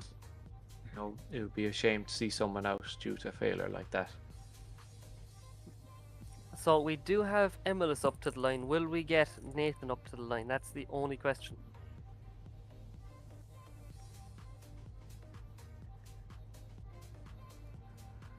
You see Emilis looking very lonely at that line, waiting for Nathan. Oh, we do. I do believe I see an Escuco car coming up to the line, which we do indeed. So there you go. John Shannon was out with welder. He'd cable ties out. You know, he'd Enton. I'm fairly sure if it's a force feedback issue there, it could just be John Shanahan controlling the power on that wheel. I don't know how he's doing it, but he's doing something. He's after connecting a Honda generator to it there, so just making sure there's force feedback there. He's after holding the vice grips to the thing. So there's all sorts of stuff happening to that wheel as we come on through. Nathan Vieira back on the grid, so it's great to see Scott. Definitely, as the two drivers send into the first corner, the Zuko car leading and closely followed by Emilis in the Supra. Bring it right the way along onto the wall. The BMW spitting flames out the back. Tiny bit of separation there, but not too much at all, as Emilis brings it right the ways up back again as they fly down the straight. Two of them neck and neck, keeping very consistent proximity. Small bit of separation there towards the last corner, but Emilis bringing it right and tight there for the end of that run. And a cheeky 360 at the end. Yeah, not a bad run there. I don't think Nathan made a very good hand of himself there, but unfortunately, Scott, there is one small matter. A few donuts from the boys as well, which is exactly what you want to see, but I think another thing to play into fact, there is a big disadvantage to play with Nathan. Unfortunately, yeah. As there you have it, Emilis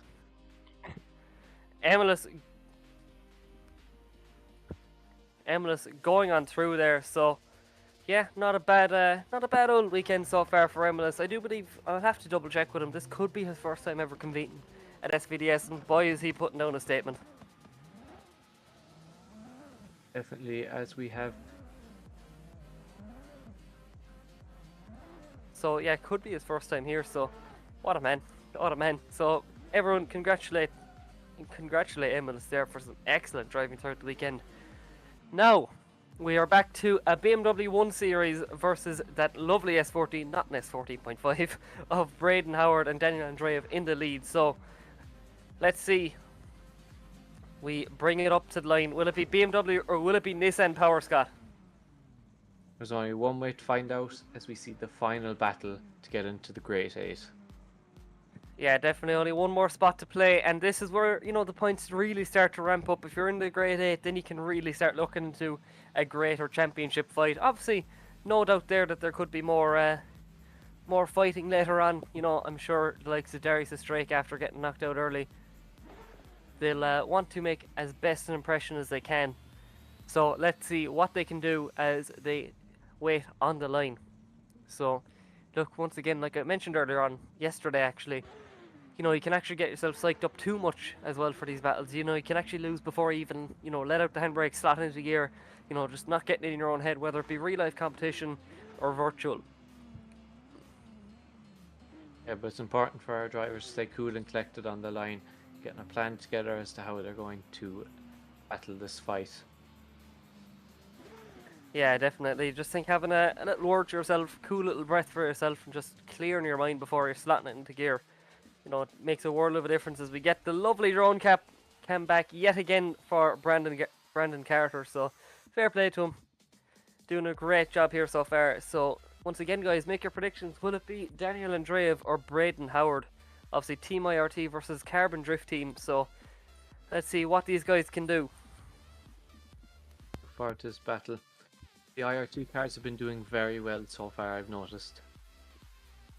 Yeah, for sure. And might I add, there's actually only one Sylvia so far into the top 8. So Mad to think. interesting. Yeah. One of the We most were popular expecting- chassis in drift. Yeah, we're expecting to see a dime a dozen. But here we go now. It is going to be Daniel Andreev leading us in, flicking in for the last battle here on the top 16. But real nice driving here so far from the boys. As we see a little bit of separation. Let's see, can Braden Howard close it? Yes, he can, diving right up onto the door, onto the back bumper now for the wall. Little bit of separation yet again though, as that 1 Series storms through the track now from Daniel Andreev. Obviously, one of the big names from last season there, putting on a big impression for us as he rubs the wall in that 1 Series. And yeah, just not mad close there from Braden Howard. He wasn't too far all the same though. Definitely, that was a good run. There could have been definitely more proximity by Braden. He could have been closer in places, but it just means he's going to have to put in a good lead run here to give him the win. Yeah, for sure. Just waiting on the line now. So, let's see what can happen. So, once again, Daniel Andreev, he's after putting down a good lead, pulling away from Brandon a little bit, but now it's all reset, all, you know, clean slate pretty much. You have to forget about that last run, just focus on what you've done so far. Definitely, as these two drivers set off, Braden in the lead run has it all to play for here. And there is a nice bit of separation in the first corner, but Daniel is closing up that gap nicely as they bring it round to the next transition or long to here, and they slam it right up onto the wall. Small bit of separation here, but Daniel is definitely closing that gap. Bring it right the way down the bank, sending it down the straight, picking up a load of pace, and there's been contact. So Lagging the screen big there. Big contact there. Big contact, so he was able to drive out of it. I was going to call for the recovery. I know John Shannon is just back after fixing Nathan Veer's car, so he could have gotten the recovery out too. But look, Braden, he just drives his own line, so big mistake there. So not what you want to see. Definitely not. Unfortunate to see another victim fall to the wall, but it is the joys of it. Yeah, definitely. So it's pretty clear cut on who's going through there. I don't think we really need to be making much guesses, but yeah, unfortunately, like you said, another victim to the wall. So look, it is going to be Daniel Andreev filling up that final spot. So I do believe we're going to be heading over to a small little break there and bring it on to the grade 8. This is where it's going to really start ramping up there, Scott. Yeah, I'm really looking forward to the top 8 now. Yeah, definitely.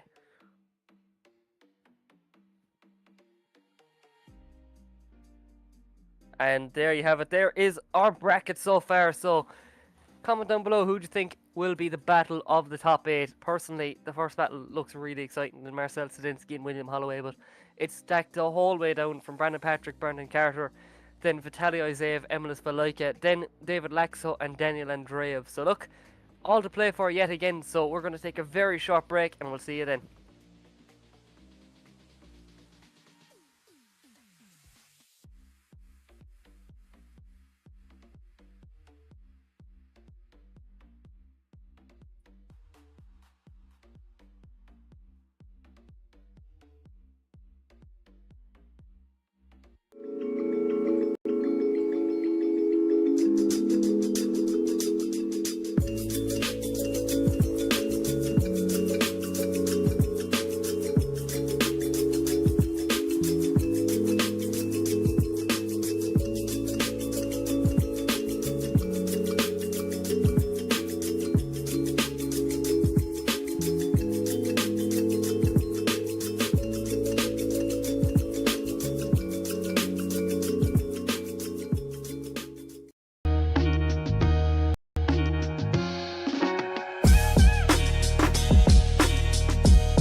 Are you ready?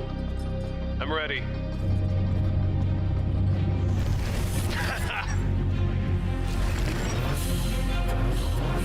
Let's go. Show me what you got. Oh, Is that everything you got? last turn. Catch me if you can. That was great. That was a good game. Unlock true experience with GT Omega. Carbon Drift Team, sponsoring SVDS Series 4. Looking for high quality model work or replica cars? CDT has it all in store waiting for you. With a highly skilled team, they are at the forefront of making sure the product that you receive is of the highest quality. Make sure to check out the socials and Gumroad for any and all projects to be released.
GT Omega. Stay ahead of the game.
Creo que estoy haciendo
Are you ready? I'm ready.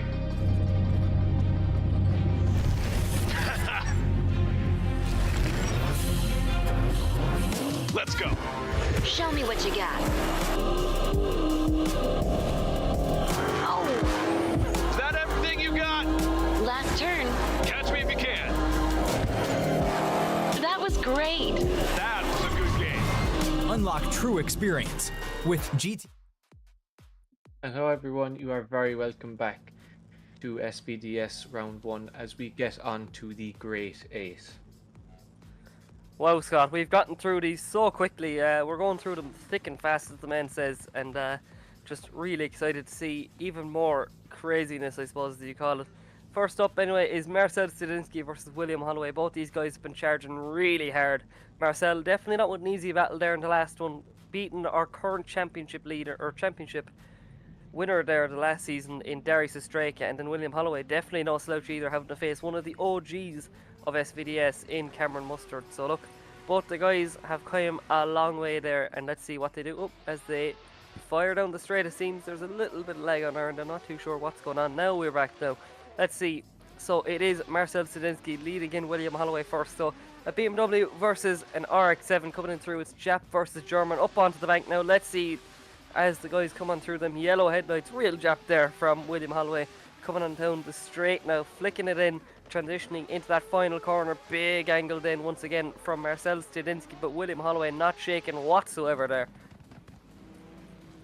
Yeah, the Esgugo car, you can tell top qualifying, it is really reflecting Marcel's runs here. Yeah, definitely. He is no slouch in the lead, but he's definitely no slouch in the chase either. Yeah, William's going to have a bit of work to do here in the lead run if he's looking to get through here. Yeah, for sure. So let's see, two really dark cars actually. They're quite dark, these two things. So as we leave the line now, let's see how William Holloway gets on as we slot him into the lead position as he gets right up onto the wall. Really nicely done from both these guys coming out that first corner. Now, a little bit of a shallow up an angle there from Marcel Studinsky, just making sure he can stay up right onto the door. Now getting himself right involved yet again, piling himself into that RX-7.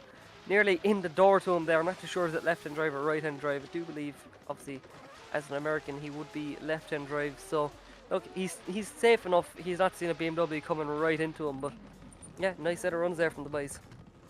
Definitely, and I noticed the flame spitting not just out of a regular exhaust, but also the bonnet in that car. I never realised it was coming out the back too, which is something really cool. This car has loads of cool little details on it. Yeah, definitely. Obviously, that in real life you could put that down to a wastegate pipe, that kind of thing. So, not too uncommonly seen. No, definitely not, and definitely a very good run by the two of them here. The judges are going to take their time picking this one, trying to get every last detail out of it that they can to make a decision.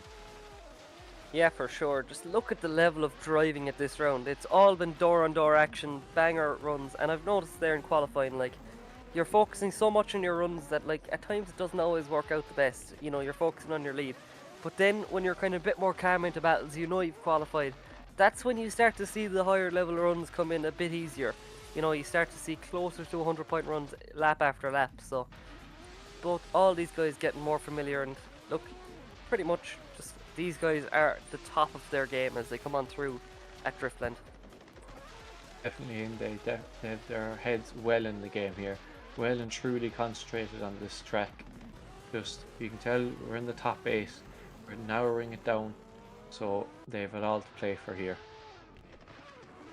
Yeah, for sure. As we just look upon the replay, so is there anything in particular, you know, who do you think has the advantage coming into this judge's decision? I'm not too sure, but Marcel has been just really good throughout all of it, so if I had to give it to one, it would probably be him. He's been putting in very solid chase runs and lead runs. As we've seen in his qualifying, he's basically, you know, copy-paste his qualifying run, and it is a very good qualifying run. Yeah, So we've mentioned will definitely play it out. We've mentioned it a few times, like you said, Scott. He's just not making mistakes. It's a copy and paste run, and those are the type of drivers that you definitely have to fear as we just await that judge's decision. And like you said there, you were bang on with your point there, Scott. It's Marcel Stinsky moving it on to take our first slot in the top 4. So look, it's starting to heat up a bit here, Scott. Definitely, as we have Brendan Patrick and Brandon Carter coming up to the line next. Battle of the Brandons here, which is going to be a very interesting battle here. See who gets to battle Marcel.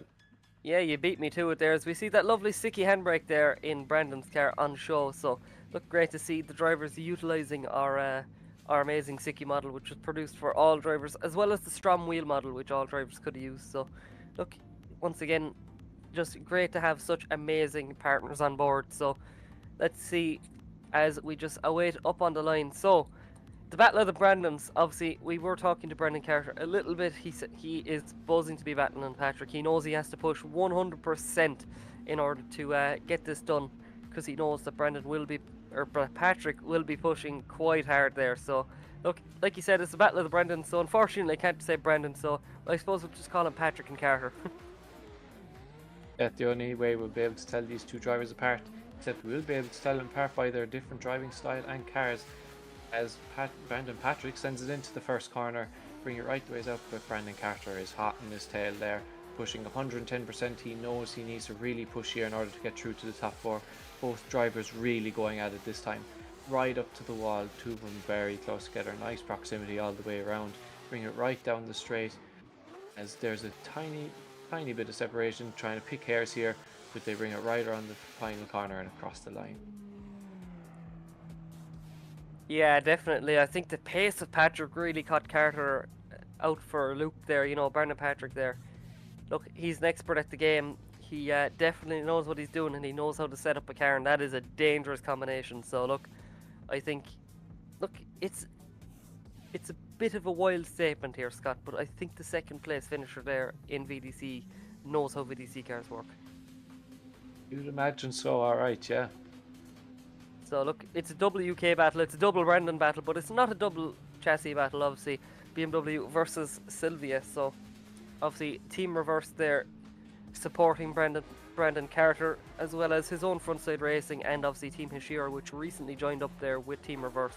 So flicking on in with it all to do for Brandon Carter, obviously after having a less than ideal chase run there. He could have been a little bit deeper. He knows Brandon Patrick's going to push as hard as he can, so all he can do is just put on his best to lead run as he can and try and pull away. But Patrick not too far behind now as he starts to reel in that green and yellow S15, flicking it down the straight now, coming on into that last corner on big angle is Brandon Carter, just barely keeping it on the track there. Definitely flirting with danger is Brandon Carter. Yeah, but Brandon has to do that in order to show us just how much he's pushing. He is really trying to give it 110% here to try and get through to the top 4. Yeah, for sure. I know this would be an absolute dream for him if he could. I know he's really looking forward to just competing this season and just being able to focus a bit more on driving. Obviously joining me in the commentary about last season, so we're going to have to see. But Brandon Patrick looking really strong there, obviously in the chase position there, so we're going to have to see who will it be. It's the Battle of the Brandons, it's the Battle of the UK, but it looks to me that Brandon Patrick could be a little bit stronger in this battle, so we're going to have to see. Yeah, but again, we're picking hairs here, which is definitely a good sign. It means we've very good drivers up on the grid here, as we are swiping left for Brandon Patrick and right for Brandon Carter, and it is going to Brandon Patrick moving on to the top 4. And Brandon wins! Brandon wins. Sorry boys, I had to put in the old dad joke there. It's it's past parcel with the whole commentary gig that you have to make horrible jokes every once in a while.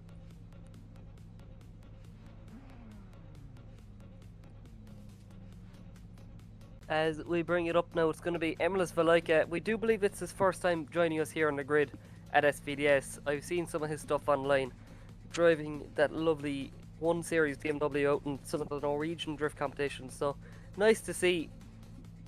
So let's see. Will it be Vitaly Isaev, one of the more veteran drivers here at SVDS, or will it be the new man, the young gun here at SVDS in Emilis Valaika? And one way to find out, the two drivers eager on the line as they wait for the lights to go. Wait for the lights to ignite so they can, as you would say, as they are eagerly waiting. We can see the tyre marks from the past runs, some of the shadows glitching out here and there.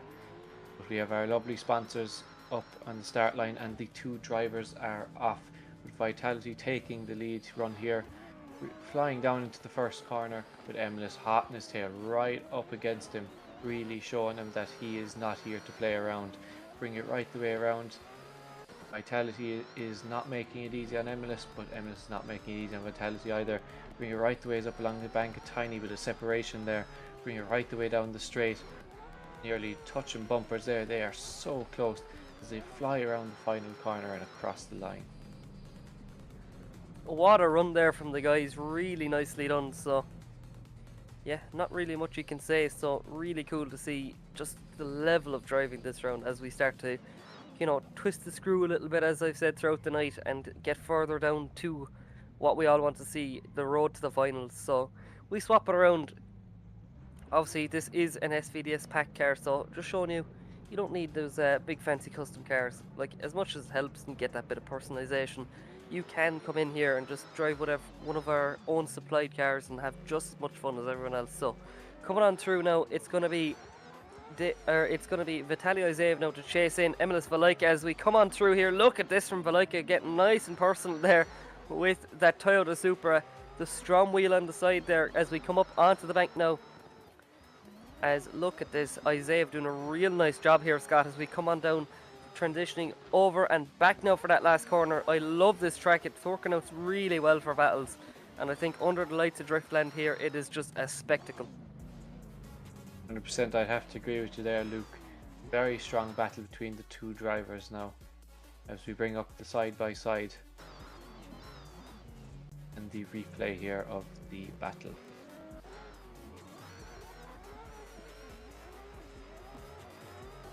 Yeah, for sure. Really looking forward to how this is going to go. Yeah, who do you reckon? I'm gonna switch it up on you. I'm gonna get there first. Who do you reckon is going to take it this time? I don't know. It's really close between both the guys. I know. I would nearly be inclined to go with the more veteran driver in Isaev. I think he had that little bit of a tighter chase run and he did a real good job. But not to diss Emilis at all. He definitely played no slouch in either. I think potentially I could even see it going down to it one more time. Look forward to seeing that as we await the judges' results, see who is going to go through to the top 4 and who is going to join us in round 2. Yeah, definitely. And by the way, guys, if you do want to join us in the grid, unfortunately there is no more round 2 or 3 tickets left, but from 3 on we do have tickets available. So if you want to join this amazing grid of drivers and join in on the fun, make sure to head over to the SVDS website and pretty much get yourself entered for the fight. Once again, that is ScottishVirtualDriftSeries.com, and you can just see everything all the way through there. Once again, it's not that expensive to enter in. It's really affordable, and it's some of the most fun you could ever have. Definitely, and for what's it, £12.50 per entry for a single round. What else would you spend that on that you can get this much fun out of? Yeah, for sure. Obviously, you get You get access to one of the best grids in virtual drifting at the moment. You get, you get to show your style pretty much in front of the stream here, and just have fun. That's all that matters. That's what drifting is about at the end of the day. Yeah, if you're leaving this with a smile on your face, money well spent. You've had a good time well spent. Yeah, exactly. And I think the buzz of competition drifting, it translates so well into the virtual side of things. It's just a great community. There's plenty of laughs to be had. Even outside of driving, you're going to have a great community of people just to chat away with. But it's going to be Vitaly Isaev going on through there to the next stage of competition. So, look, I'm not too bad at the old predictions. No, you're like a sidekick over there in the commentator seat. You'll be able to predict who's about to win the next battle to bring up the last battle, the top 4. Well, I won't be getting the crystal ball out for this one, to be honest. I'm just going to see it play out, and we'll see what happens. Another thing to note, though, is Daniel Andreev must win this battle in order to fight for his chance for the ultimate bragging rights of battling his teammate, potentially beating him. So this is the one that matters for all the marbles. Never mind the finals. Daniel Andreev really has to beat David Laxo here, which is a tall order, by the way, with how he's driving, in order to face his teammate. Definitely, it's going to be interesting. Yet again, another battle of the Beamers as the drivers set off. We have David leading, followed by Daniel as they. There is contact, and Jeez. we have another airline apparently. As if Simon Sandman did a kickflip earlier on, I don't know what that one. That was NASA. If you're hiring, I think. Danny. There you go. Sandman Airlines can have a bit of competition here. As we get a little 360 down the track. Oh my god! What a wow. Wow, just wow. I'm speechless. You've left the commentator speechless. I like the way he went just flying and spinning into the air. That was what I really liked. Like a star in the sky. So lads, we have witnessed someone just pass away there live on stream. So please play your remarks. No, he's all right. He's all right. I'm not though. That's the highlight of the stream for me so far. Yeah, no, never mind your close runs. I just want to see people getting milled out of it.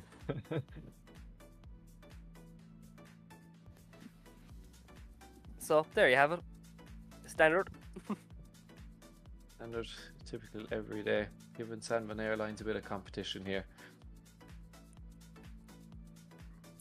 So, guys, what do you think? Who you voting for?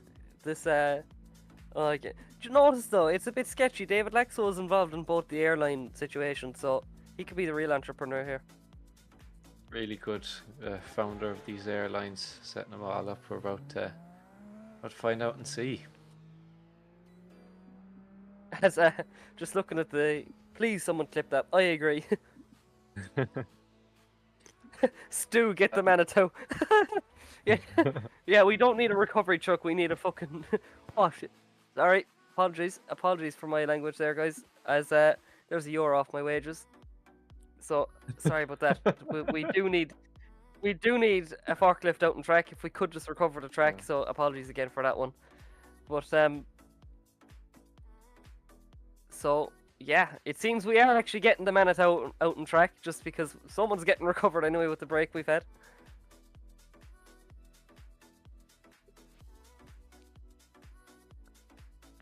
There's going to definitely, if there's a reel of highlights from the season, that is definitely going to be one of them. Yeah, that's for sure.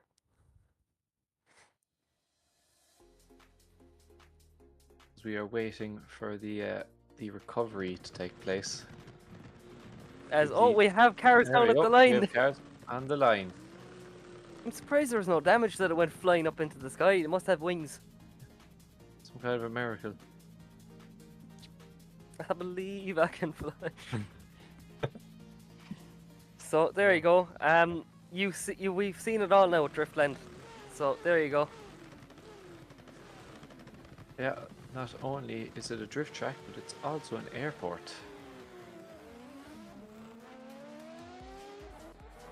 So here we go. Hopefully no airline activities this time. Flicking it into that first corner as we bring it on through. I'm still thinking of that last run as we come on through. David Laxo doing a real good job in the lead, and Daniel Andreev just back from his flight doing a real good job in the 1 Series, pushing up onto the door. And look at this now, doing some real good chase driving. Look, you have to be high up in the sky in order to get high up on that door. So look at this from Daniel Andreev doing a real nice job. Definitely. It's a shame that there was a bit of airline activity in that first run, but I wouldn't call it a shame at all. What do you mean? it could. Yeah, it was definitely good for us. Definitely good for the audience, but It was definitely entertaining, and I can only imagine. sorry. I'm assuming Daniel is driving on a DD wheel. I can only imagine how that poor thing went. Oh god, I went flung him across the room. Maybe he went flying alongside the car. You never know. To get a really cool interior shot of the lads doing rings, it is very cool.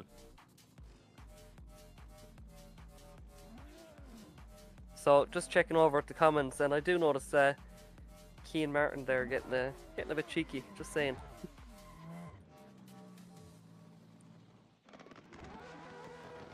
As we bring it back to the replay. So guys, who do you think has it? IoT Airlines Taka. You ever have a jam on Taka?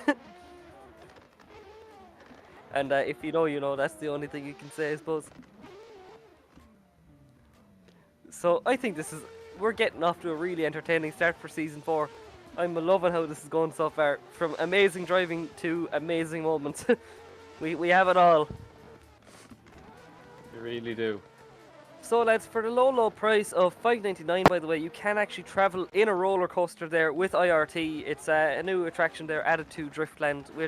We're doing some research and development. We're going to try and bring it into real life as well. So look, if it is something you're interested in, make sure to hit the link below as and book your experience. It's called the IRT Airlines Taka.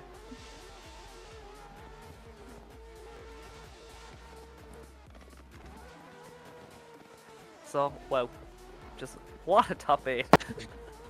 Yeah, we are well and truly speechless here. Couldn't even properly commentate that last run. It is just... We're the most professional people ever. You really are. Like, to be honest, lads, I'm just so professional that it amazes me. Well and truly. So, just waiting on that judge decision. Obviously, the judges with quite a lot to talk about that time. The judges had a good laugh at that one. Too busy laughing to be giving out a score. Potentially, they are trying to just have a look at that one and just look at the trajectory, just see where he flew off and just have a look. You know, maybe he went to like Dubai or something, went to somewhere sunny and just not Scotland. Obviously, Scotland not too dissimilar from our own home countries, and so far, Scott, it's dark, wet, and cold. Yeah, a very familiar sight for us. We look out our windows, we will see the exact same thing. Yeah, pretty much we're living the authentic experience. There's a smell of fuel in the air, I suppose, if you could just start something. We're getting full experience, lads. So, as wow, what a round. As I do believe we have a decision, so just waiting on that to drop in. As we have the decider up on screen, swiping left for David, swiping right for Daniel, and it's going to go to Daniel Andreev, going through to the top 4. So look, this man, he flew into the sky, he flew all over the world, and now he is flying straight into the top 4. So yeah, wow, what a top 8. As we're going to be moving it straight on now to the top 4. This is where it starts to get serious. This is where you can really rack up some high championship points, and even if you lose this battle, you have a 3rd and 4th place playoffs to do. So it is going to be Marcel Studinsky and Brandon Patrick. Marcel seemingly unbeatable all night, but could Brandon Patrick be the man to put a stop to his reign as we await up on the line now? This is where it is make it or break it here for our drivers today. it is going to be battle for the podium. Yeah, definitely. So just awaiting for the lights to go. Really looking forward to seeing this battle. Two really aggressive drivers and some amazing drivers all the same. So let's see what they can do. The drivers eagerly wait in the line and ready to go. The sweat is dripping down their foreheads as they wait to set off. Yeah, definitely. Obviously, Brandon Patrick, no stranger to a top four, nor is Marcel Sadinsky as they come on there. Look at the proximity from Brandon Patrick as he come on through now. Look at this from both drivers now. Marcel Sadinsky yet again on a banger of a lead line, showing us why he's top qualifier. But look at this from Brandon Patrick as he gets right up onto the quarter panel. BMW on BMW as they come on down to the straight flat here now as they come into that last corner. Look at this from the guys. Nothing between them, and wow, I'm speechless. Well and truly, that was close. The two cars may as well have been joined together there. They were just that close.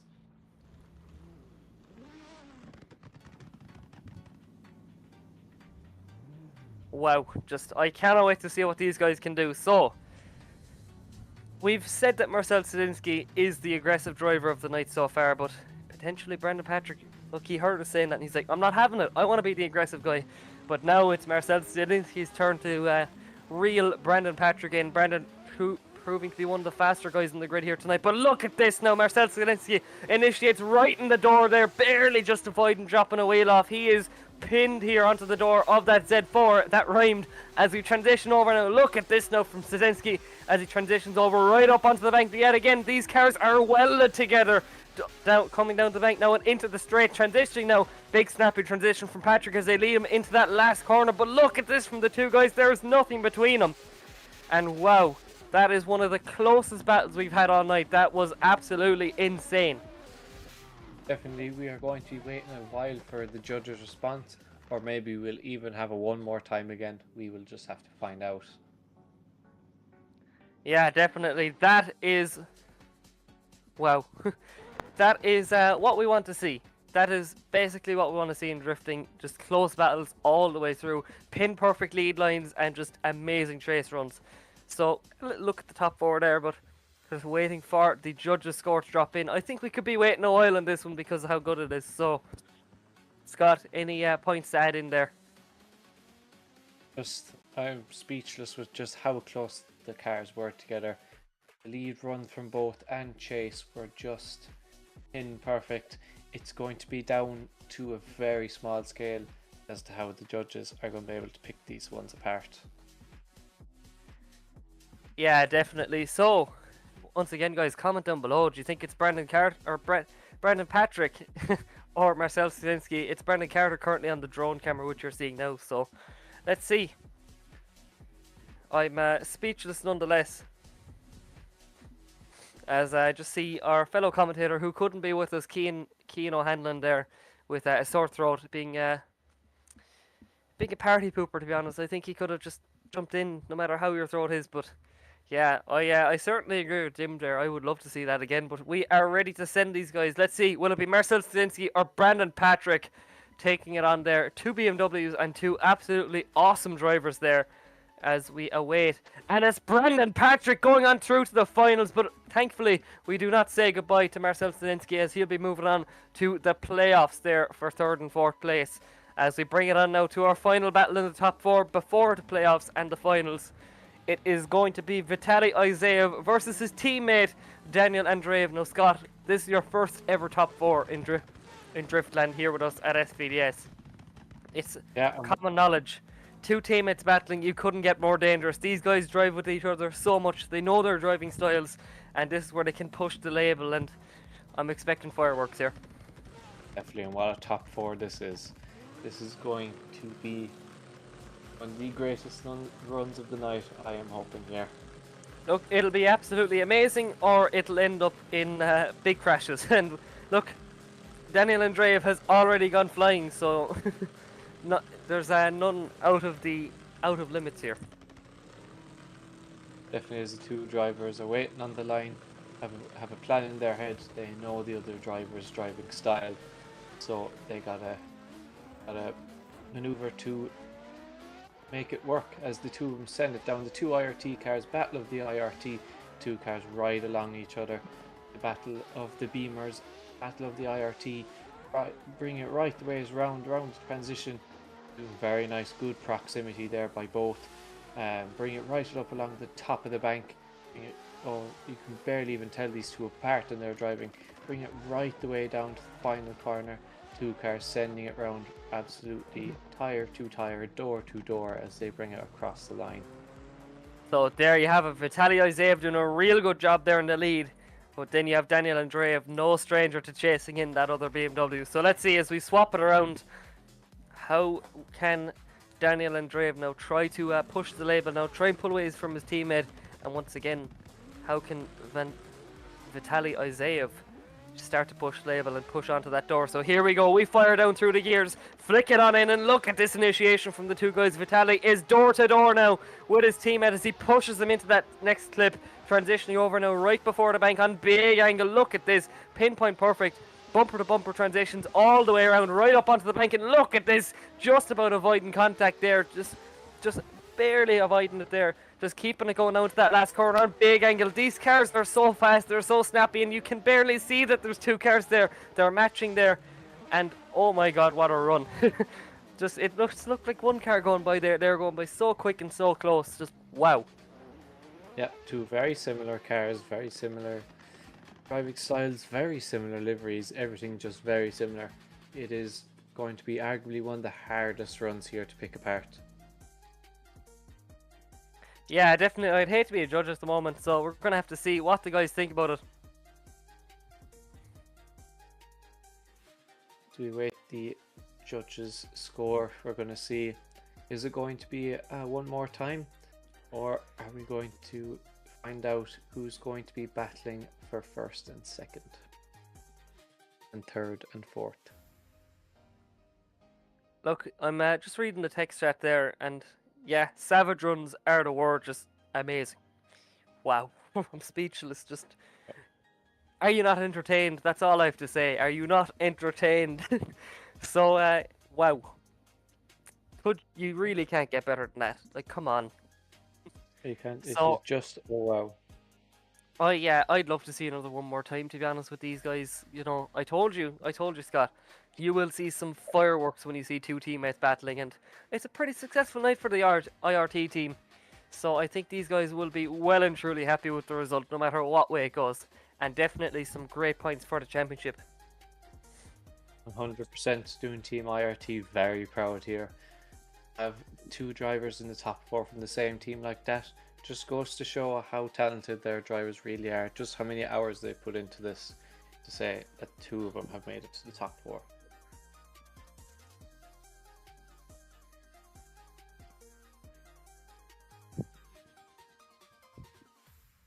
So a lot of guys thinking it's going to be Vitaly there, as we're just waiting for a replay. There could be a few little issues there with our replay system, so please bear with us. But I know judges will be going through this with a fine-tooth comb, especially after a battle like that.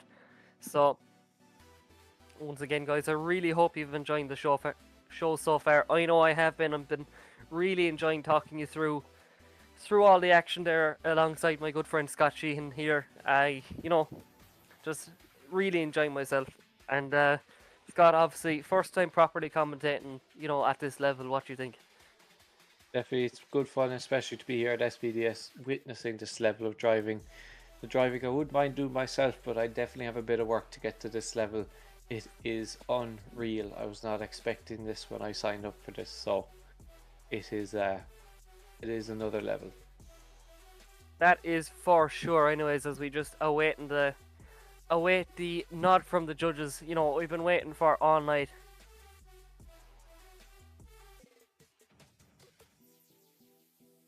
Judges are taking their time with this one. This is going to be hard to tell these two drivers apart. Could potentially be a one more time. We're going to have to wait and see. But as I say, it is going to be very, very hard to pick this one. Like I've said it before many times in the past, but realistically, we're basically just two guys that got given the microphone and the stream, so yeah. Look, we're basically fans, and it's Vitaly Izaev going on through to the final, so there you have it. One of the IRT boys in the final and the other in the playoffs. So look, there you have it. And wow, that was fireworks. But we still have 2 more battles to go to just settle the small debate of 3rd and 4th place playoff, and then our finals, which is what we've all been waiting for. So we get these guys up onto the line. It's going to be Marcel Studinsky, our 1st place qualifier, to lead in Daniel Andreev, the man who lost his last battle but can still fight for that 3rd place. So here we go. Any of these guys are deserving of the top step of the podium the way they've been driving tonight under the lights of Driftland. So here we go. We await for the flashes to go. It's going to be Marcel Studinsky to lead him in. And might I add, it's an all BMW top 4, so BMW being the dominant chassis on the grid. So let's see. I'm running out of breath here commentating these guys. I'm trying to ramp it up for you. Just bring the action as these guys are dropping the hammer out in the track. So let's see. As we take a deep breath, bring it up to the line and send these guys off for our playoffs. Marcel Studinsky and Daniel Andreev. Team Escuco versus Team IRT, and we are ready to go. So here we go. We slam through the gears here at SVDS round 1 and flicking on into a small little delay. But look at this now, as these guys are door to door yet again. Would you expect anything else? Daniel Andreev glued to that Team Escuco Super. Sorry, it's basically a BMW, but look at this. Marcel Studinsky doing a real good job here as we come on through. And look at this, transitioning down the straight once again, and big flicks there from Marcel Studinsky, but he's not able to shake off Daniel Andreev as he parks himself across the line and right up onto the door of that Toyota Supra. And wow, once again, Scott, fireworks is the word. These guys are absolutely glued to each other. I mentioned that it was an all BMW top 4. It's a Mark 5 Supra. It's a common joke, the whole, oh, it's a BMW, but yeah, sorry about that, guys. As I say, extremely close run, and they are off again. Marcel Studinsky in the chase position this time. Tiny bit of separation there in the first corner, trying to pick hairs here, going right the ways around the IRT, being done proud here. Nicely done by Daniel, bringing it right the ways up along the bank. The Supra is closing that gap away, bringing it straight down the straight, picking up loads of pace down to the final corner, slowing it down. Decent little bit of separation there and across the line. Wow, once again, amazing runs from these guys. At the start, if they were getting like a little bit close, we were like, amazing, this is awesome. But now if you're not like pushing each other around the track, it's not as interesting. And I think the pace of Daniel Andreev just catching out Marcel Studinsky a little bit. And I think with with Daniel chasing first, I think it left him for open season really, just to make an impression from the get-go. And I don't know if Marcel made the same answer. We've known him for aggressive driving all weekend, but I don't think it paid off for him as much there. But still, amazing driving from both these guys. And once again, there's no real advantage. You can take a deep breath after these battles because it's still 4th place, it's still 3rd place. You can just enjoy yourself and just be happy with what came. So this one's to decide who is going up on that figurative box. Unfortunately, we can't get all these guys in one big room and battle it out, but that would actually be really cool if you could. But obviously this is to see who will be going up on the virtual podium, I suppose, as we just await for the judges' score to drop in, bringing onto that side-by-side view, which has been actually a great help. So we will just, the side-by-side view is really handy, but we do have a decision. We're going to be leaving that till the podium though. So here we go, Scott. It's the final battle of the night, the one we've all been waiting for, and it's Brandon Patrick to lead in, another Team IRT driver in Vitaly Isaev. So, wow. Unless it's a one more time, it seems that it is Marcel Studinsky back up on the line. Just haven't have a look there. It does seem to be Daniel Andreev in the lead yet again, unless this is a replay. Or is it the... Oh no, it is the final. Sorry, apologies for that. So, it's Vitaly Isaev leading in Brandon Patrick there as we come on through. Look at this, transitioning over and back yet again. I could hardly tell they're that close. I thought it was another Super, but it's that Z4 Brandon Patrick diving right up onto the door of that Team IRT car. Both these guys are well experienced, and they've had all the driving they possibly could this night as they bring it up onto the wall, up onto the door. And look at this from Brandon Patrick doing a real good job across the line. Yeah, again, fireworks, as you said before, just fireworks. So here we go. So really equal there. Amazing lead there from Vitaly and amazing chase from Brandon Patrick. It's even Stevens at the moment, but let's see, can we turn the coin over to one side and can we choose a winner for round 1 of SVDS Season 4? So here we go. It's going to be Brandon Patrick now to lead and Vitaly Isaev to chase, and we are off the line now for our final battle of the night, coming down the straight, flicking it on in, and now look at this from Vitaly Isaev. He is stuck to that Z4 of Brandon Patrick, coming across into that next clip now, down the back straight as we transition over and back on the back bumper. Vitaly Isaev keeps the pressure on, but Brandon Patrick feeling unfazed now as they dive on huge angle up onto the bank. And look at this from Vitaly Isaev, keeping a pin now in the pocket, in the doors. They come down the straight, no gap whatsoever, up onto the wall now. Vitaly Isaev is driving like a man possessed, but Brandon Patrick not feeling the pressure whatsoever as they cross the line. And there you have it, potentially the final run of the night unless it goes one more time, but that was absolutely awesome from the two guys. So make sure to comment down below, who do you think has the win? Will it be Patrick or will it be Isaev? And just wow, these guys are at the top of their game. These, you know, I think when you're driving with someone so good as well and you're at the top of your game as well, you can just completely trust the lead car and, you know, do what you just did there. Yeah, definitely. I have to agree with you there. Just what a battle. So just waiting now to see, do we have a decision? We will be leaving it till the podium or we'll be going to the podium.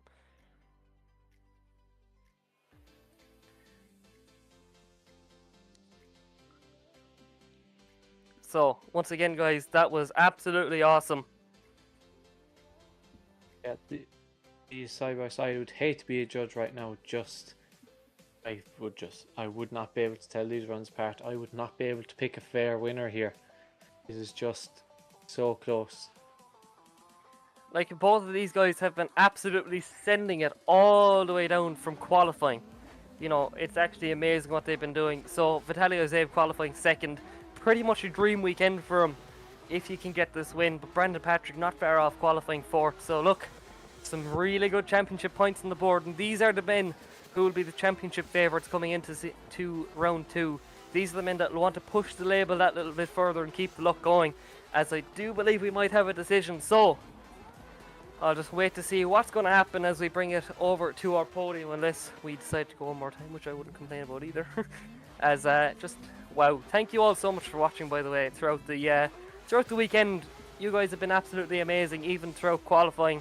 You know, I try to have a little look over the chat whenever I can, just to see what you guys are thinking. Obviously, we're only doing this for you, just so you can all have a watch, have a bit of entertainment from it. I know there's a lot of drivers in there, so even if you've been knocked out, thank you all so much for sticking around to have a look, because it's definitely big for us and we really appreciate it here at SVDS. So just waiting now for the little go ahead to see how we're going to do the podium, what we're going to do. No, you never know.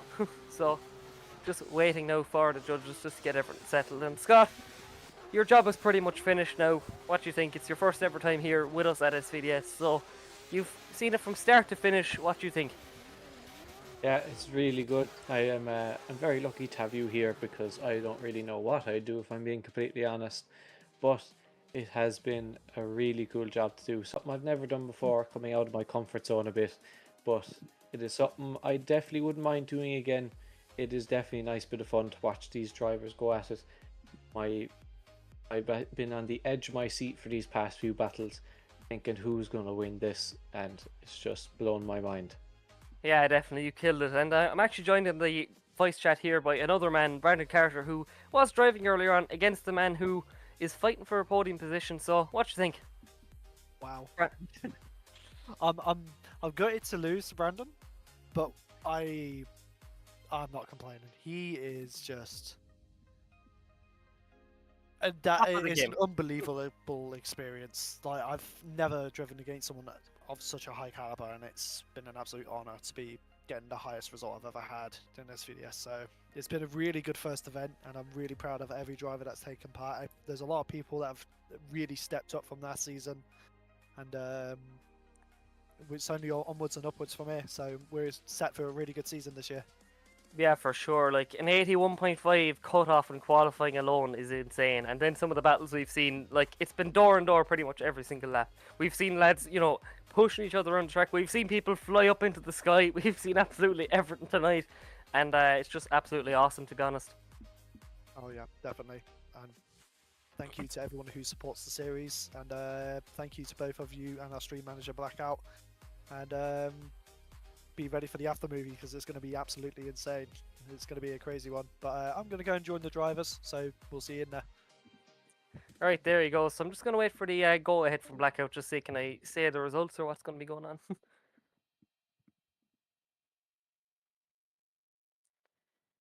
Okay, so we're just waiting for the drivers to get themselves jigged over, and we'll take it from there.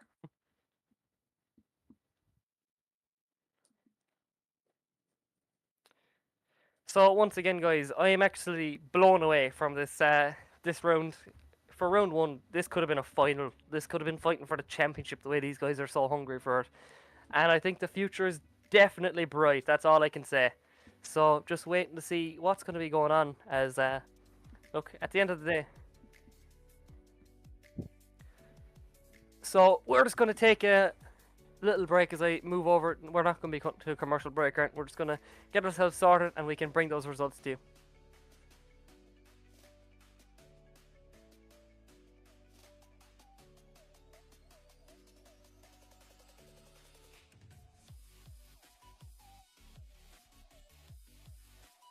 So, here we have it. We have our podium for round one. So, taking 4th position after a long and hard-fought battle, it's Marcel Stadinsky, which means Daniel Andreev is going to be taking 3rd place for Team IRT. Then, it is what we've all been waiting for. It's our final, and what a final it was. It was definitely some of the closest driving I've ever seen throughout the round. But there's only one winner, which means taking the round 1 win here at the Scottish Virtual Drift Series presented by STRO M Wheels is Mr. Brandon Patrick. And then, finally, your hard charger, after doing some incredible chase driving all day, is David Laxo. So congratulations to all the drivers. It's been absolutely insane. As we get a few donuts there, you know, celebratory rings is exactly what you need.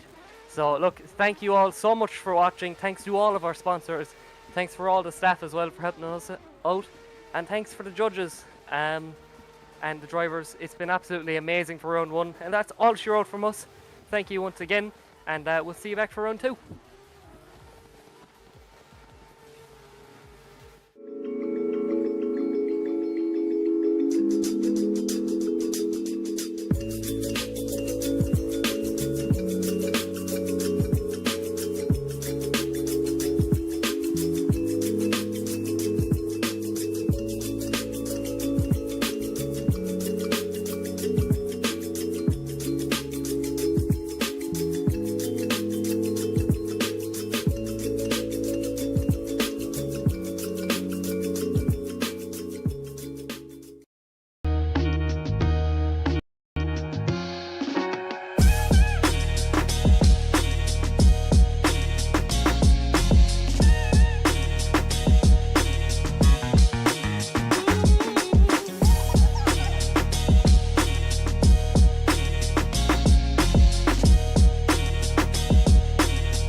Are you ready?